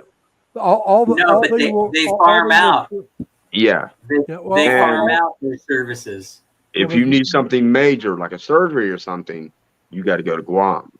Yeah, but also with the VA in Manila, from what I've been hearing, they only do service-connected problems. So right, that's correct. If you got an injury or something like that, yeah, well, mine's service-connected. As long as it's service-connected, they'll take care of it. Now, see, mine's not. My knees are service-connected, so yeah. Well, my knees are bad, but you can't prove. I can't. It's been so many years. You can't. I mean, they proved my knees, my one of my eyes, my right eye is all service connected stuff. Yeah, like I said, you guys should know the VA clinic is not a hospital. It's just a clinic. It's the walk-in clinic. Yeah. But if you go walking into the VA and you have a medical emergency, they're going to send you to the hospital. Yep. But if it's something they can't handle, yeah. Well, they're going to send you the Medicare, the Part B, C, D, and all that. I got Part B originally. So I signed up for Medicare at 65. I went ahead and signed up for Part B. And they wanted, until I took my Social Security, they wanted me to pay every 3 months at a time. Right. Which, once you took it, then they just take it out of your Social Security check. Exactly. But I went into the VA and told them I had it. And the VA said, that's good. I said, and then they said, but we don't charge the government. So having B would do me no good because they would never charge them. So I'm paying for something I'm not going to use. So I dropped B. It's like that doesn't make any sense. You're correct on that. Yeah. I mean, if you're not going to charge them, well, I'm paying $100 and some a month because the Part A is free, but Part B was $100 and some a month. I'll be right back, Dan. I'm gonna check on my dinner, make sure it's not burning. They wanted 3 months at a time, and the VA's not taking it. It's like I'm not going to pay for that, so I've never gotten it. Right. As long as I'm close to a VA full service hospital, which I am, which I was up where Buffalo has a full service, and Batavia, which is right close to where I live, was the outpatient. And so if I had an emergency, they'd run me to Buffalo. Unless it was dire emergency, then I'd go to the hospital local. But it was like I'm not paying for something I'm not going to use. It just didn't make sense. That's a new one. That's a new one on me that I would have to read up on. But I'll tell you. So in the case of Steve telling everybody to drop your Medicare because you're not going to get the full benefit of it, in Philly in the Philippines case, I believe he's mistaken about that. He is. I mean, it's far. Now, if you're just talking about Medicare Part A, you're a fool to drop it because it didn't cost you anything.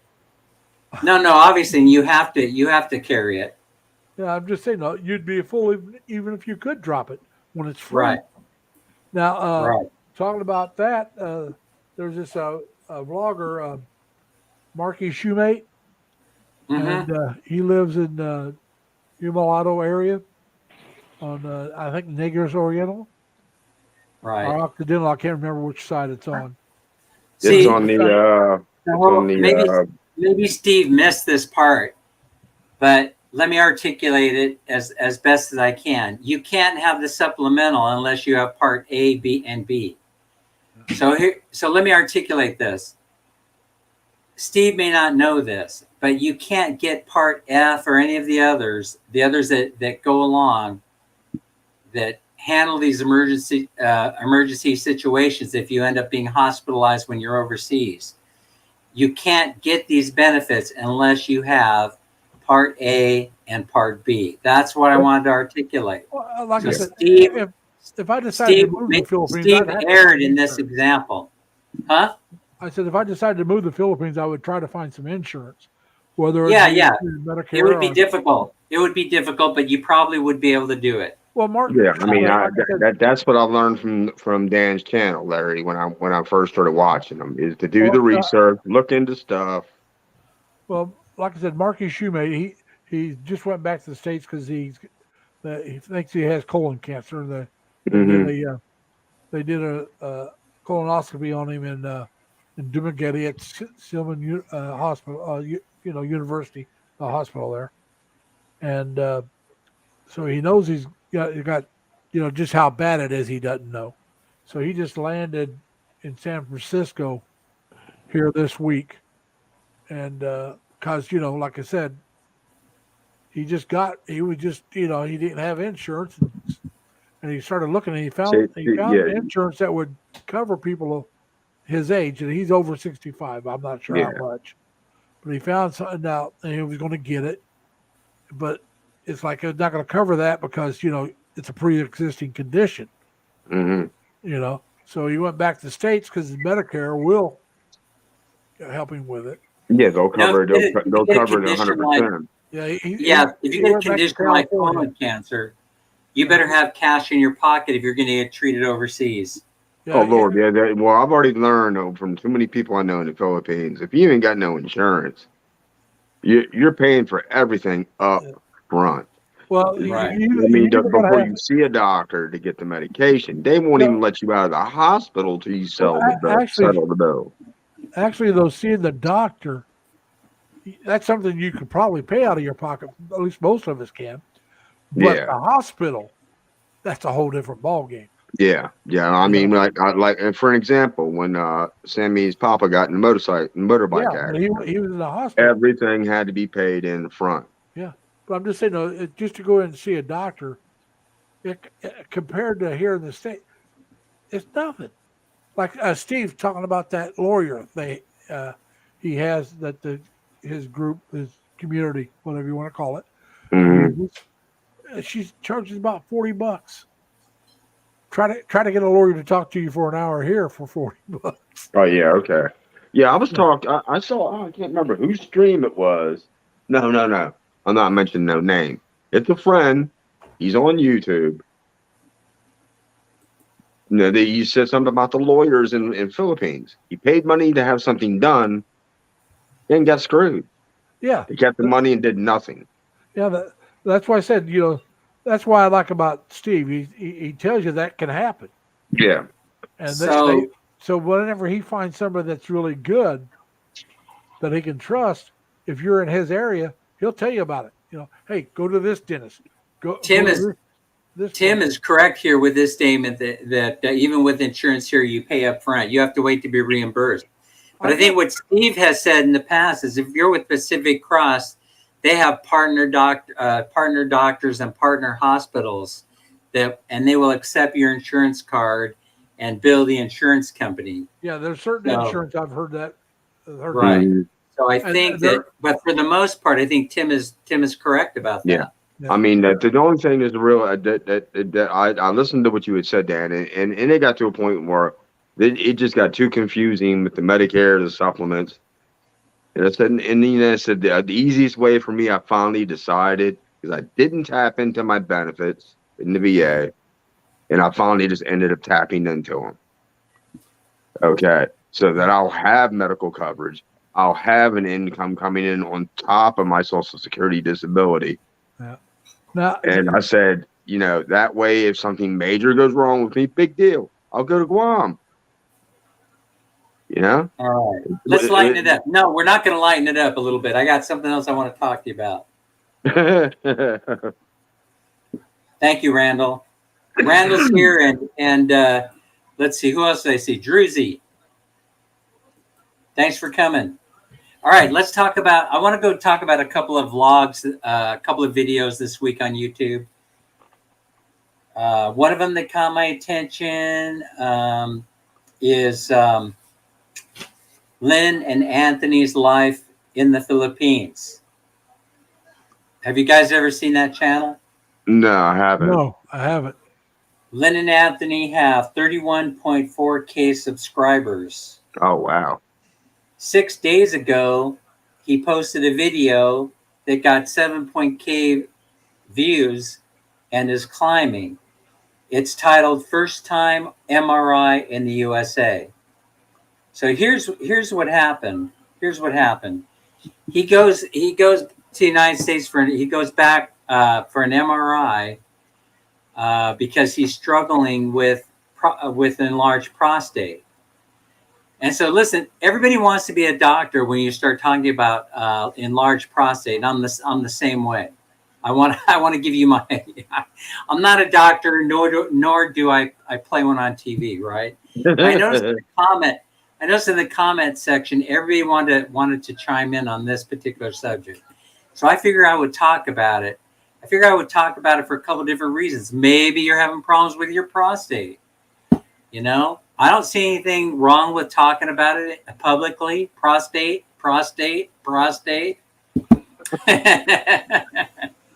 Get used to hearing the word prostate. So he's concerned. He has an elevated PSA. He goes for a check. He goes for an MRI. Guys, I want to convey something to you.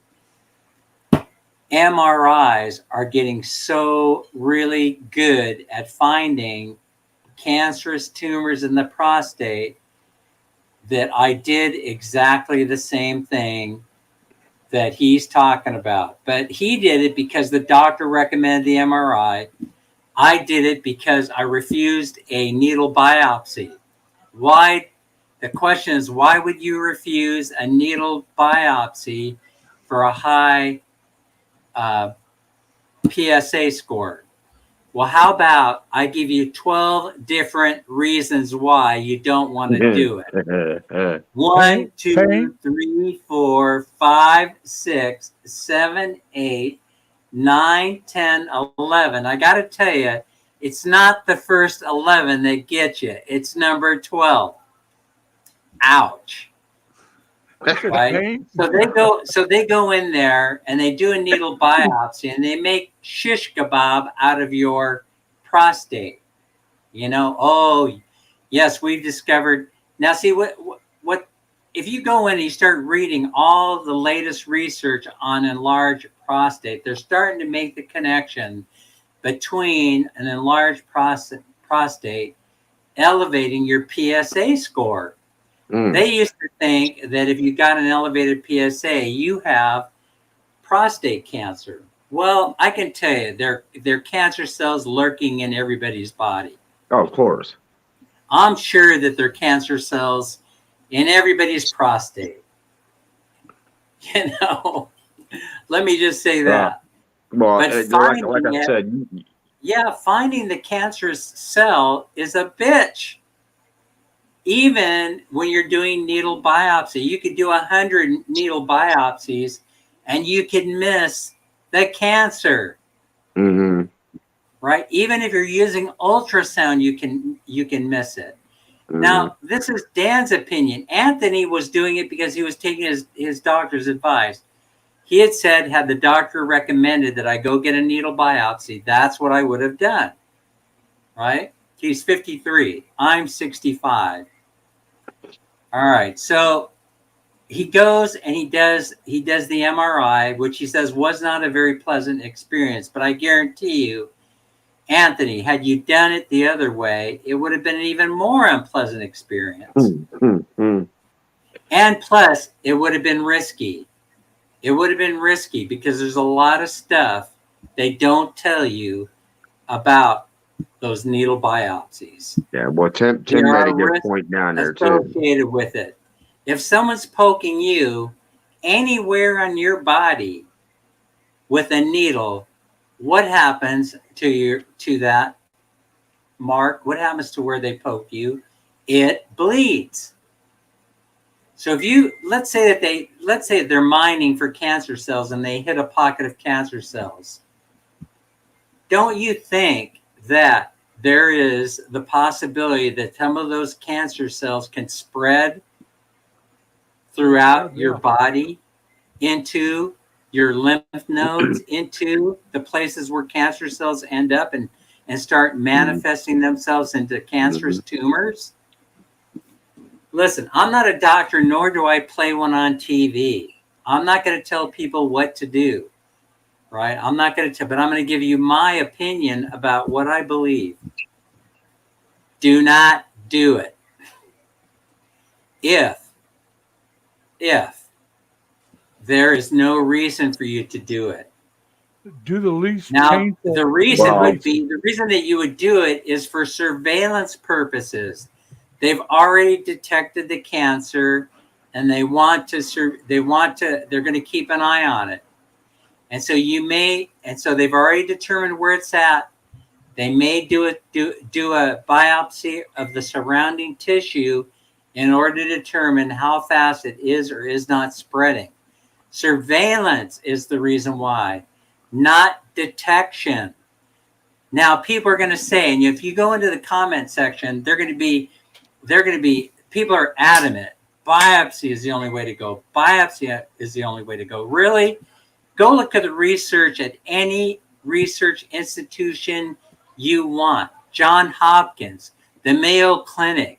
You go to any of them and you look at the results of them detecting cancer, prostate cancer, using a needle biopsy, and then you tell me if you want to go through with that.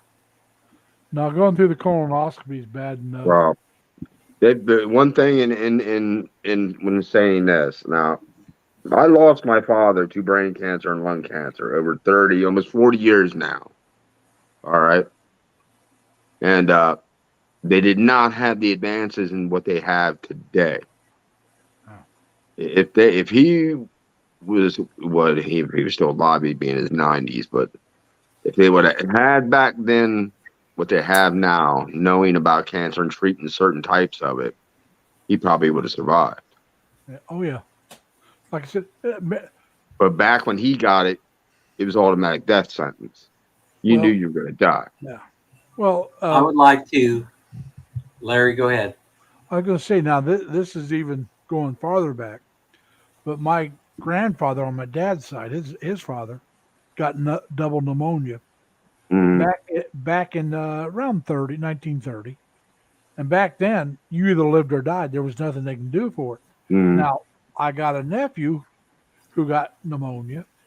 Now, this was back in late 90s, early 2000, and they were able to do stuff, and he survived without that. They actually went in and he had a secondary infection. They had to go in, cut him open, and take it out. But like I said, with my grandfather, they couldn't do anything. Yeah. And so he passed away when my dad was about 11 years old. So it was around 1930. Now, it's amazing because, like you said, with my dad had colon cancer. And so he had to have what they call an ileostomy and a colostomy, which he ended up having a bag on his side. Now, when he first came down with it, I don't know if anybody could do that because that was back in the 60s. Mm-hmm. And by maybe the Mayo Clinic might have been able to do it, but no doctors around Indiana were going to be able to do it. And I'm convinced if he could have had it done when he first found it, he would have lived longer. He died around 61 years old. And if he was still alive, he'd be in his hundreds. He was 7 years older than my mom. My mom's 96, going on 97. So I tell you how old my dad would be. But like I said, it's amazing how much progress they make medically. Oh yeah, it is amazing. Man, dang, gosh darn. I got to make the point. So it turns out, he gets the review on the MRI. That's Anthony of Lynn and Anthony, Life in the Philippines. Go check it out. And they discovered that, and they're almost certain that he doesn't have cancer. That's cool. And then everybody chimes in saying that, in the comment section, that the only way you'd know for sure is if you have the needle biopsy, period. Now, let me say this. I wonder how many of them are doctors. I know a few of them in there are nurses because I know them. And so let me tell you, the only way to articulate this is to share my own experience with you. All right. I have to share my own experience. Oh, and by the way, so he starts talking about now that I know it's enlarged prostate, I have to figure out what my treatment plan is going to be. And he starts going through the list of different ideas that the urologist has suggested to him. Folks, I want to share something with you, my own personal experience with this. And I wasn't sure I wanted to do it, but I am now after seeing that video. The same exact thing happened to me. And I end up going to the urologist who scopes everything out, which is no big deal. You should be scoped out. And the urologist says, Mr. Dan, looks like you only have enlarged prostate. The only way to do this is through TURP surgery. But he doesn't say TURP surgery. He gives what the T stands for, transsectional, ba. But what the urologist is talking about is going in there with a knife and cutting your prostate out from the inside out. And the scar tissue, when it heals, causes the shrinking of the prostate. Listen, this is the most barbaric thing that I have ever heard of in my entire life. So I get off the exam chair and he says, oh, it doesn't look like you're going to follow through with my suggestion of how you remedy this. I said, oh, I didn't say that, doc, but I will see you later, way later. Like I said, the side effects of having that surgery, like you said, your prostate shrinks for one thing, and you know what that affects as well. Yeah, exactly. I mean, it affects more than just one thing. It affects your urine flow, and it affects something else, which is, can be important to some people. But yeah, because no, like I said, that cutting on the prostate would have to be the last resort. Right. So Anthony is going through the list, right? And he comes up with green light. Yeah. So green light is a laser thing that has very, very good results. And what it does is it's cauterizing as it's going along.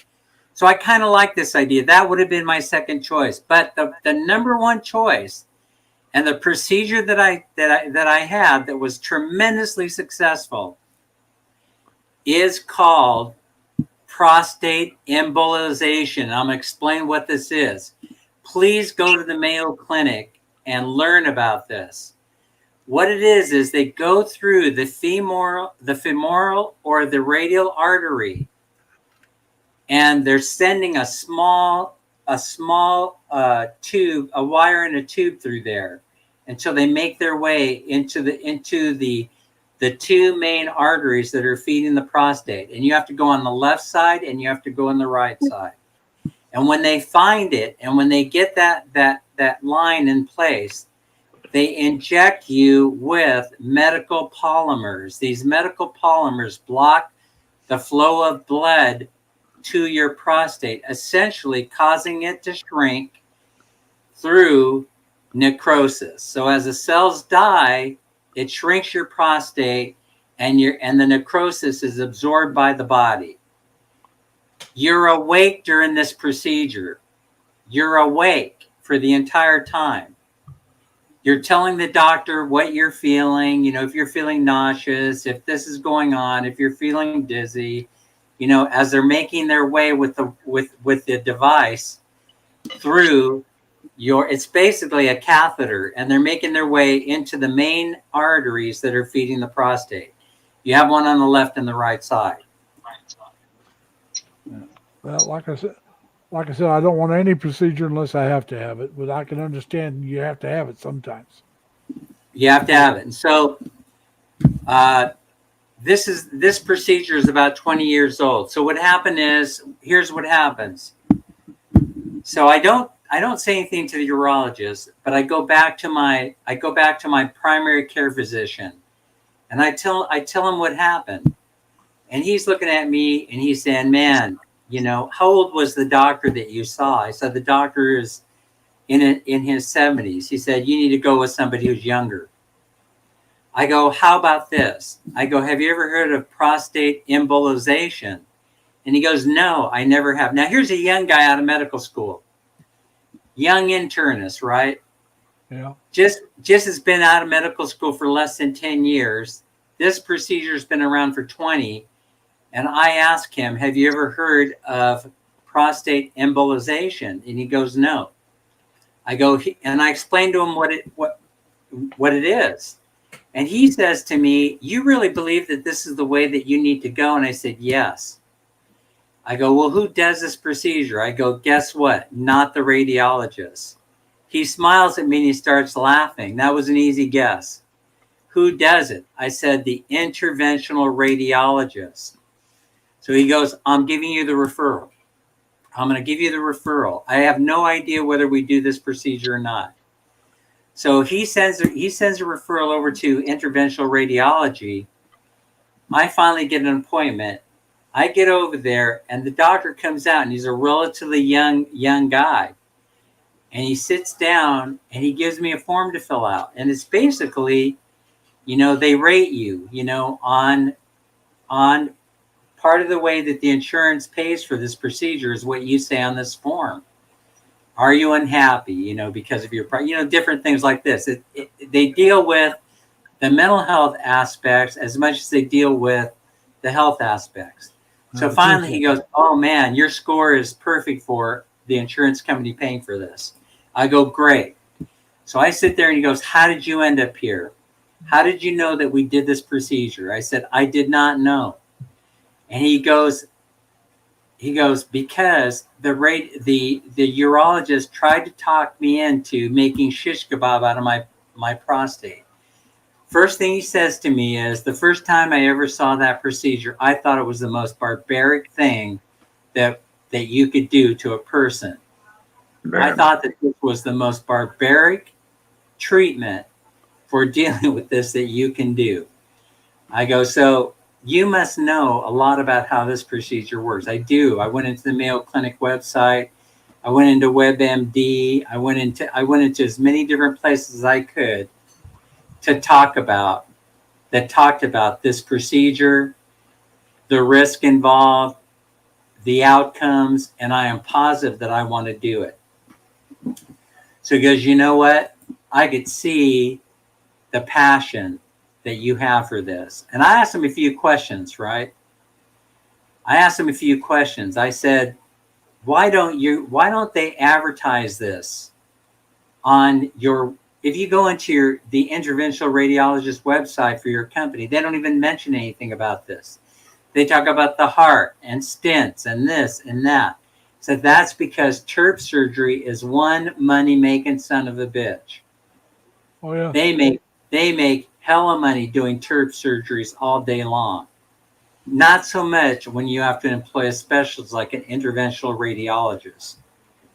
So anyway, so he goes, I'm so happy that you came to me. I said to him, how many of these things have you done? He said, if I get to do yours, you'll be number 12.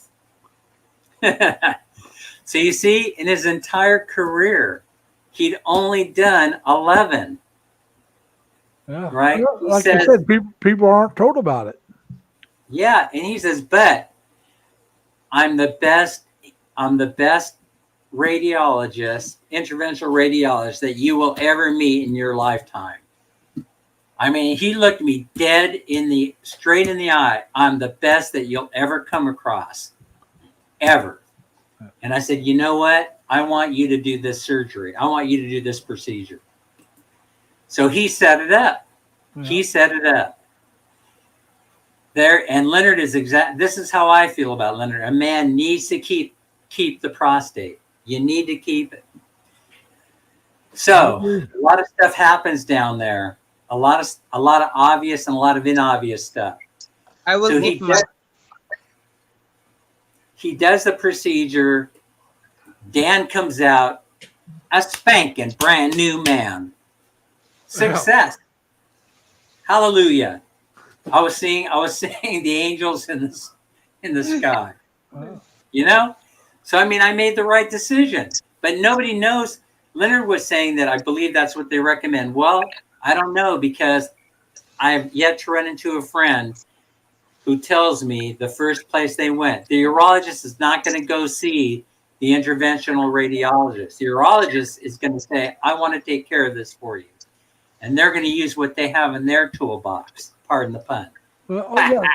He wants to take care of it because he gets paid. If he doesn't take care of it, he doesn't get paid. Yeah. You know? It's like I said, we all listen to Steve. Sammy. A lot of us listen to Steve. When he first got over there, he was talking about he went to this dentist, and the dentist said, "Oh, you got 8 cavities."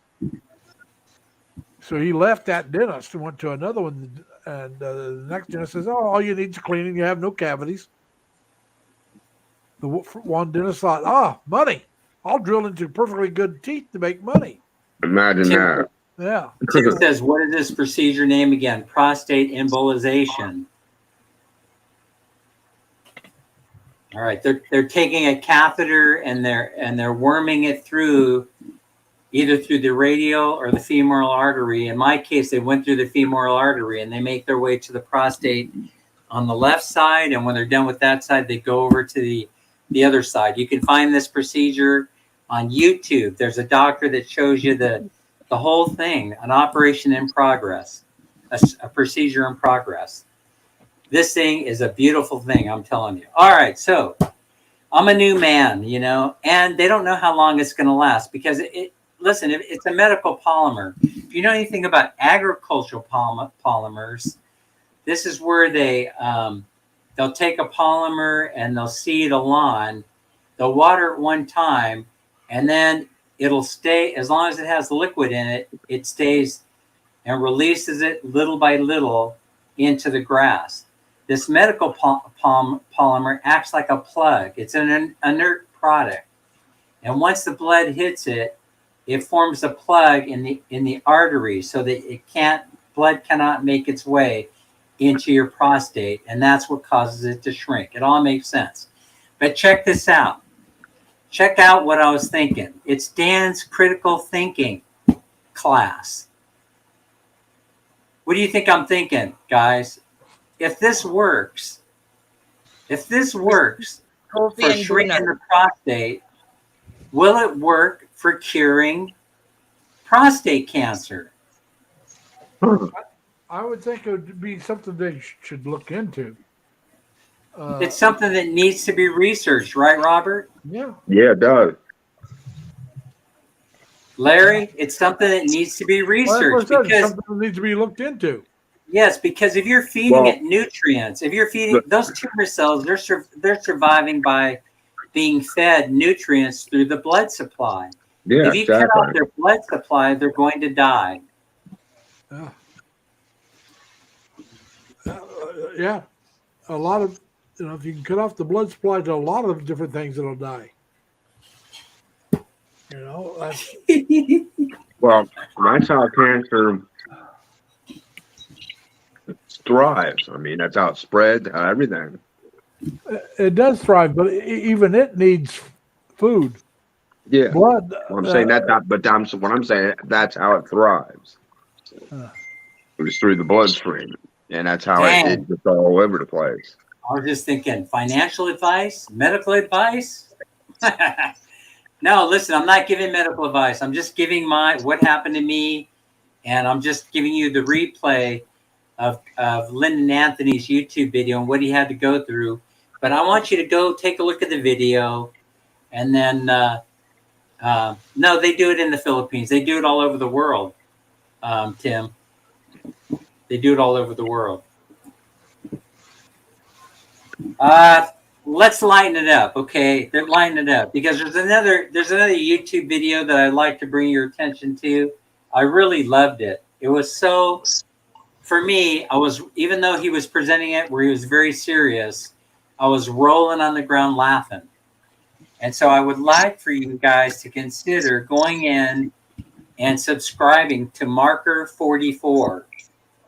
Marker 44, Filipinas. Here's the title, Filipinas. Do not bring your foreign husband to the Philippines.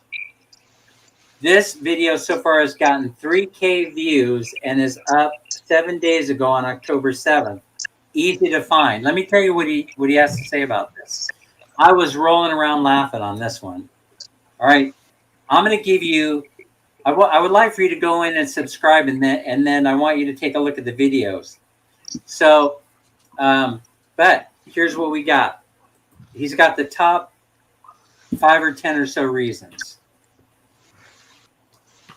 I think I'm going to have, my go-to donut, Tim, is the Bavarian cream. You should have guessed that. Yeah, Bavarian cream with a cup of coffee. Not the chocolate Bavarian cream, just the regular powdered sugar.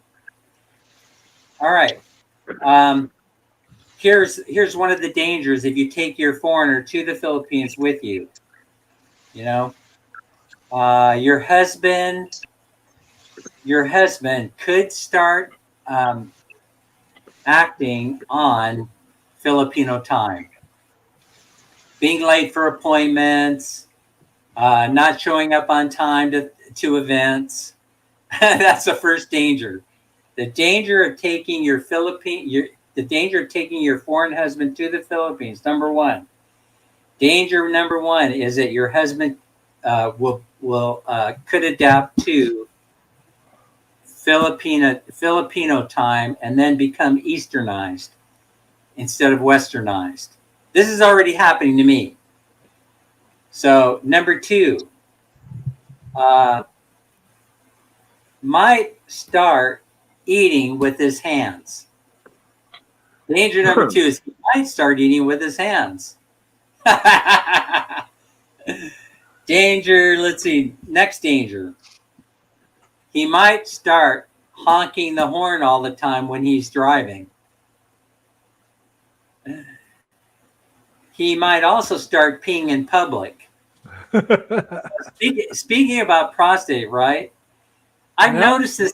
This is perplexing, the fact that I've watched guys, so I'll be downtown across the Dunkin' Donuts. A guy will walk right up to the wall, whip it out, and then just start emptying out right there next to the Dunkin' Donuts.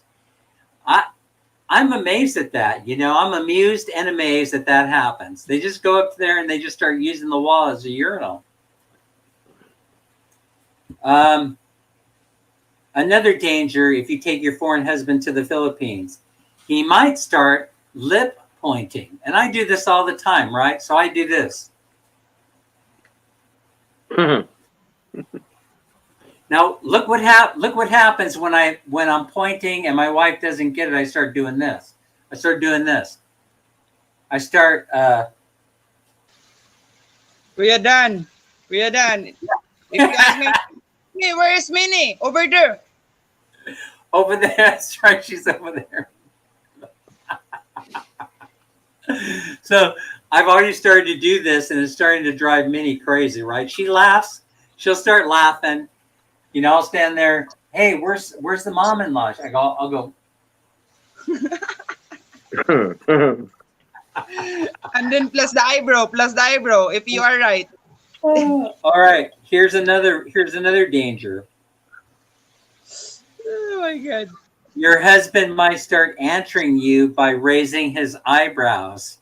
You know, one time for yes.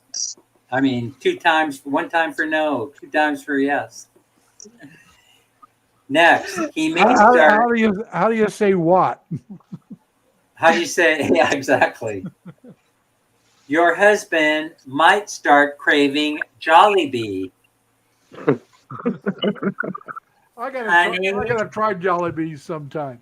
Yeah, I love Jollibee, so I'm like a Jollibee. I mean, obviously my moniker is the Jollibee. Yeah, I love Jollibee. I love the spicy chicken joy. Love it. Somebody tells me there's a Jollibee in Times Square in New York City. Yeah, they're getting ready to build one here, Larry, down about 3 or 4 miles down the road from me. Oh, you're so lucky. That's how you start becoming Filipino, Robert. If I do go to the one in New York City, you know I'll have to vlog it. You know, that'll have to be a vlog. My first Jollibee. But now, and I think I told you already. When I go home, I'm going to vlog those cover bridges. Yeah, I'll do some vlogs on that. okay, Each one will be a separate vlog. I don't want to make it too long. Yeah, that's a good idea, Larry. To think about that. That's a good idea, Larry. Because they're still building this one here. Maybe I'll do a video of when they grand open. Well, if they're building, you're talking about a cover bridge? No, Jollibees. Oh, Jollibee? Yeah, you go there, do a short now. You know, show like the sign where it says it's being under construction, and then you show it to them, and then when they got it open, you go in for the grand opening. Oh my gosh, I should be sitting in the Dunkin' Donuts right now. It's 9:30. All right, let me show you the other fear of a Filipino taking her foreign husband to the Philippines. Right, this has not happened to me yet, but I would like to give you a demonstration. Right. Okay, let me see if I can get in the camera view. So you guys can get this. All right, here we go. Roll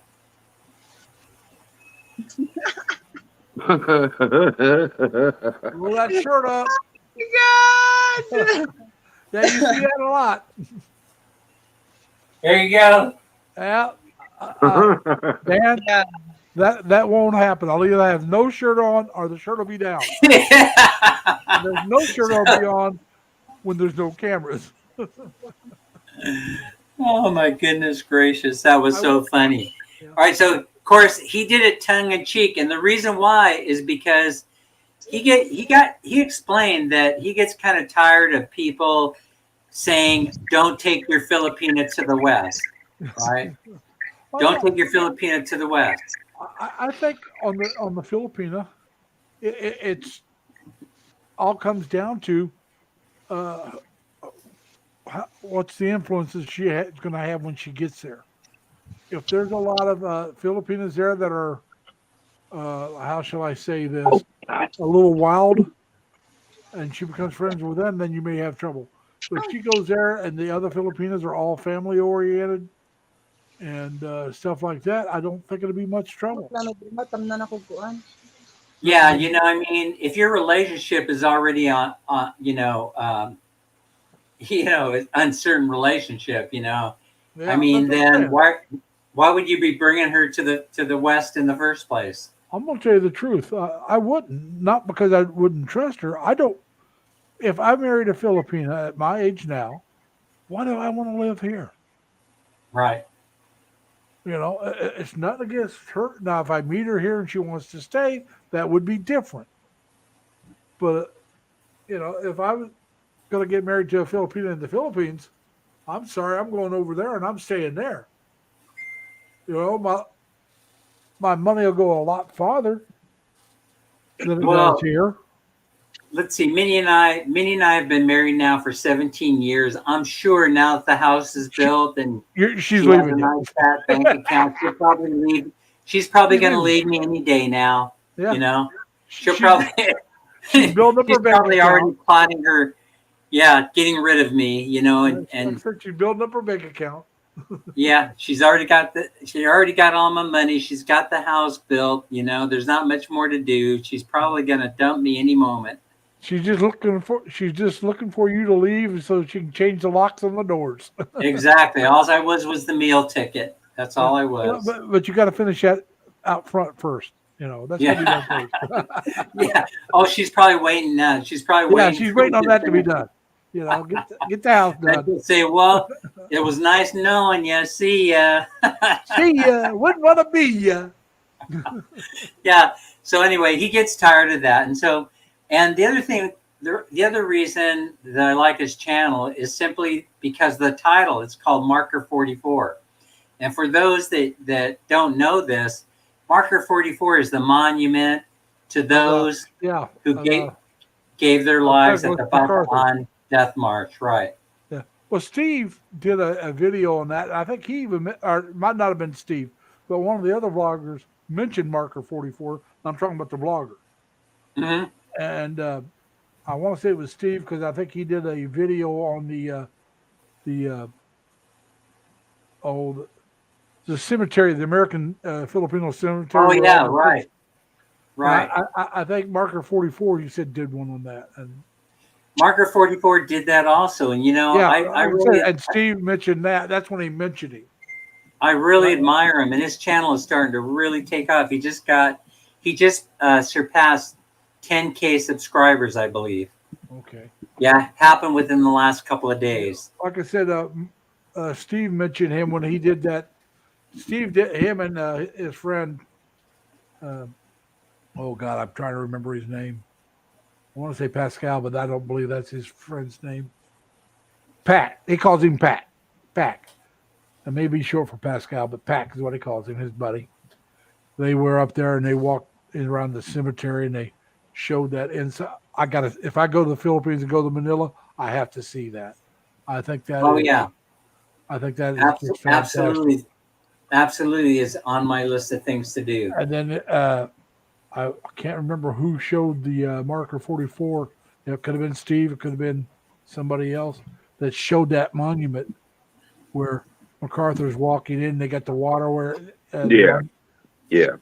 I remember that. Hey, Minnie, how you doing?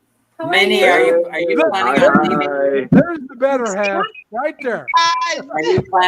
Are you planning on leaving me anytime soon? For what? For what? Like I said, what's the Maybe you're the one leaving me, huh? Oh, he has a lot of girlfriends. Hi, TC. Minnie, he may have a lot of girlfriends, but none as good as you. Yeah, he's the one that has some girlfriends. Hi, He's Minnie. all the time busy all day. Yeah. Sisi Minnie. Nothing. Nothing. Sisi, I need to find. if we are done, we're going to leave you. I will find him and then cut the banana, you know. Oh, ouch. That's right, huh? I wouldn't leave, Dave. Ouch.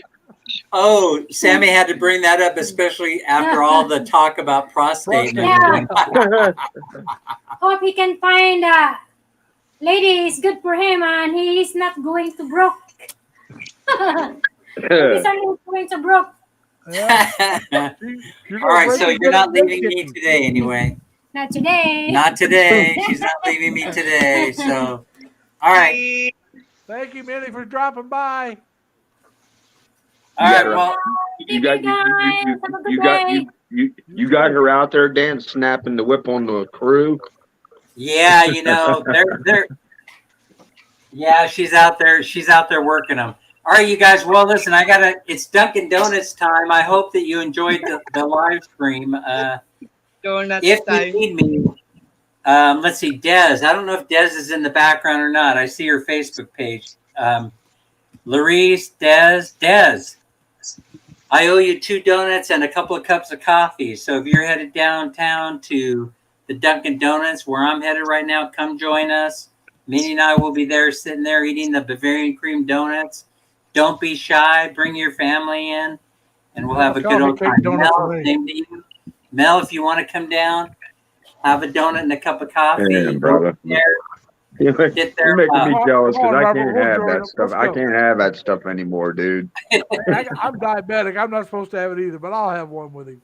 Well, I mean, Larry, the only reason I'm talking about that is because of the knee and the weight. I don't need to get no heavier with the knee the way it is. Leonard, there's Larice. She's too far away. I'm gonna go see Larice though. Next time we're going north. It's gonna take a little bit of planning because Larice is a little bit. I think Larice's province is a little bit to the southwest of Manila. You know, it takes a little traveling to get there, but we're gonna figure it out. Yeah. So the logistics need to be worked out, but we'll eventually be meeting. Yeah, she'll be waiting. She says, "All right, you guys, Larry, take us out of this live stream." Dan, I got one thing. Either you or your brother-in-law, Mav, should do some videos on apartments around there or housing. That's that's a good idea. I mean, that I'm sorry. You look at, if you ever watch Amazing Philippines with Rod. Yeah. He makes a killing just doing that. Yeah. Oh, doing the rentals. You know what the problem is in the province here? Yeah, but I mean, he goes other places. Here where we're at, there aren't many. That's what the problem is. The thing is, you show what you got there, and when if you're not going to do it, he can do it. And when he travels, like he goes back home, he can do it there. You can do different places, and if he travels around, and say, hey, there's what it costs over here. This is what you can get here. And then even Steve shows apartments once in a while. I mean, it doesn't have to be the only thing. Yeah. But go to the resorts that are close to you. Take a video. Yeah, we're working on it. We're working on something. You know, our main objective right now, what's hanging us up really is getting this stuff done in the front of the house with the water issue. And then once we're done with that, we're going to hit the road. You still have that trench running around the house? Yeah, yes. I've got a mosquito. That's a mosquito breeding ground, brother. Yeah, it's a moat, and we're, I think we're still a couple of weeks away from getting that thing finished the way that I want to. Yeah. So I told Mav the last couple that I really like his videos, but I told him to stay in there, hang in there. I think he can make a go of it. Yeah, you know what? Here's guess what happened? Mouse is in Manila right now. See, there, get some videos there. Yeah, so I hope he goes to different places. He went north, and so I hope he gets an opportunity to present us with some great videos. Oh yeah, like I said, I've been enjoying them. I mean, he hadn't put one out for a little bit, but I've been trying to keep. I know. I was going to send him. I was going to send him a message today and ask him what's going on that way. Yeah, and Sammy. So I think Sammy. Honestly, Sammy, I think the plan probably is we'll be going to Cebu first, and then we'll be catching the ferry down to Negros. I think that's how it's going to work. It's just easier. It's just easier than to see you. Yeah, so we'll be there. You'll be like the first stop. We'll be going Cebu north, spending a couple of weeks there, and then we'll be getting the ferry heading down to Negros, and then we'll probably venture out to Bohol and all the other places that are close by before heading north to see Larice. See now, I will save some money then. Like I said, if I came over and was just going to visit, Manila's one of the places I'd like to go. Right, Manila's on the Manila. Cebu. We're going to be going north because we're going to be. I think we're going to be heading over to Thailand again in December, early December. I think is what the plan is. So we're trying to get everything wrapped up so we can hit the road. All right, remember to get some good video there in Cebu because a lot of people like Cebu. If you go to Dumaguete, that's another good place. When Yeah. You know, Sammy's, I did. Out there. Yeah. See, like I said, myself, Dumaguete, Cebu, Iloilo, Manila. If you guys had a good place to stay, I'd go visit. If I go over there for any length of time, just one trip, you won't be able to. I mean, if you go a couple different trips. I think we're meeting. Who are we meeting when we get to Cebu? Oh, one of the people we're meeting will be Pacquiao Myrnz, Myrnz. So go over, say hello to Pacquiao Myrnz, spelled the same way as Manny Pacquiao. I don't know if she's a relative or not, but that would be kind of cool if she was, huh? Yeah, I think I'm already subscribed to her, I believe. I like her a lot. I like her a lot. Well, yeah, Dunkin' Donuts is going to be on. I got some through you guys. I got some through Sammy. I've got some through Pinky Gray. And, some others. Oh, I love Pink. Of course, we've already hung out in Manila with Pink. Yeah, like I said, I belong to Pinky. Daisy Lynn, I got some from hers. Love Daisy Lynn. We'll be singing her as we make our way down to like I said, I already belong to Melanie. Pampanga from Manila. I already belong to your relative Melanie. Shoot, I got Mel lives here. Mel's been to the house. I know Mel doesn't live too far from you. Melanie, I met her through you. Melanie and Des live here in Bye Bye City. Well, see, that would be a good reason to visit, but you got to have a place to stay. Yeah, that's true. That's true. Now, we had a lot of fun when they came over. We had a blast. Well, I told you I should have videotaped that. I should have videoed that. Put it online. My Facebook page, it's Lazy Larry Lee. If I see somebody that has requested or has a lot of friends from Bye Bye, I want to say baby, but it's Bye Bye. I've asked them to join or let them join because it's an area that I find some interest in. But, like I said, same thing with Quebec. I've held you guys captive for long enough. I appreciate you guys all being here. Come on. I'm trying to get you to break my record. You only got a couple more hours to go and you'll break my record. Come on. Dan's craving them donuts. Dunkin' Donuts awaits. We've already been going. I got a late start and then we're going. Those Bavarian donuts are going. Don't miss me there. Oh, dang it. One more thought. Dunkin' Donuts. Oh, my God. I met a guy from Fresno there the other day, or he found us. So there's a new guy in town, and there's also a guy from San Diego. Listen. I gotta tell you guys something, right? I'm the only lefty Lucy in the bunch. So now I'm the only lefty Lucy in the bunch, right? And I'm not even that far left, but I gotta tell you something, right? I don't know if this is, again, I probably should keep my mouth shut, but I'm not gonna. I'm just gonna say it the way that I'm just gonna lay it out there, folks.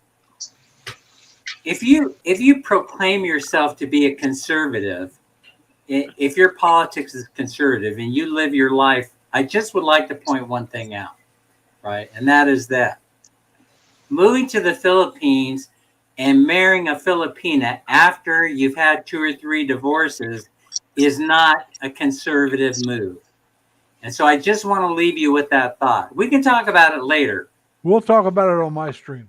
Yeah, but I just want to tell you that what you see with me is what you get. I myself conservative, but I am middle. I'm just barely right of center. I wish they had a middle party. You know what I'm saying?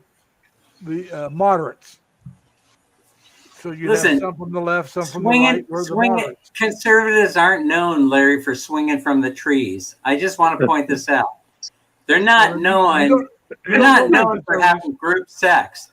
They're not known for You don't know divorcing my their wives conservatives, do 3 you? and 4 times so they can marry a Filipina in a conservative country like the Philippines.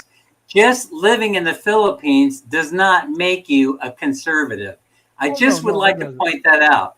No, So, no, I mean, there seems to be a lot of them there. At least a lot of them that claim to be. yeah. I won't say And they so are, but listen, they claim to be. I'm making fun. I'm saying this tongue in cheek. I'm really making fun because the conversations that I hear from the so-called conservatives reminds me why I can't spend too much time hanging around those particular folks, you know? Yeah, there's a bad bunch in every. Oh, I cannot stand the far right. Those guys are Yeah, morons. because when a conservative's having a conversation, they say that you gotta try on a few pair of shoes before to see if they're comfortable. That's not a conservative. That's not a conservative. That's an idiot. I'm sorry. Yes. That's not a conservative way of thinking. That's an idiot. No, exactly my point. Exactly my point. You know. Like So. I said, yeah, Oh, thanks for squaring me away on that, Leonard. I appreciate that. Leonard's killing me. That is pretty funny. So listen. Trying on a few pair of shoes. How many would that be? Would that be 100? Would that be 200? I have no idea. I have no idea how many pairs of shoes you have to try on before you make an actual purchase. I'm going to tell you something that a guy that I served with in the Navy who was Filipino said, you know, you can park your cars in a lot of garages, but only one car should be parked in your garage. I thought, wait a minute. If you're willing to park your car in another garage, why can't somebody else park in yours? I mean, isn't it fair? If it's good for one, it should be good for the other. That is hilarious. Oh yeah. So anyway, don't put yourself in a position where you want to go start telling everybody what a great conservative person that you are, and then you want to start talking that smack. You know. Don't put yourself in that position. Those aren't conservatives, those are idiots. All right. I agree with you, Larry. So let's go ahead and let's wrap it up. Larry, what do you have to say? All right, everyone, be kind to each other. Take care of yourselves. Stay safe and healthy. Plus, as always, try to have fun. Bye. All right, we'll see y'all later. See you down at the Dunkin' Donuts. Bye, everyone. See y'all tomorrow. Bye, everyone. Bye. Larry and Robert. Eat one for me, Dan. Don't let it get out of line.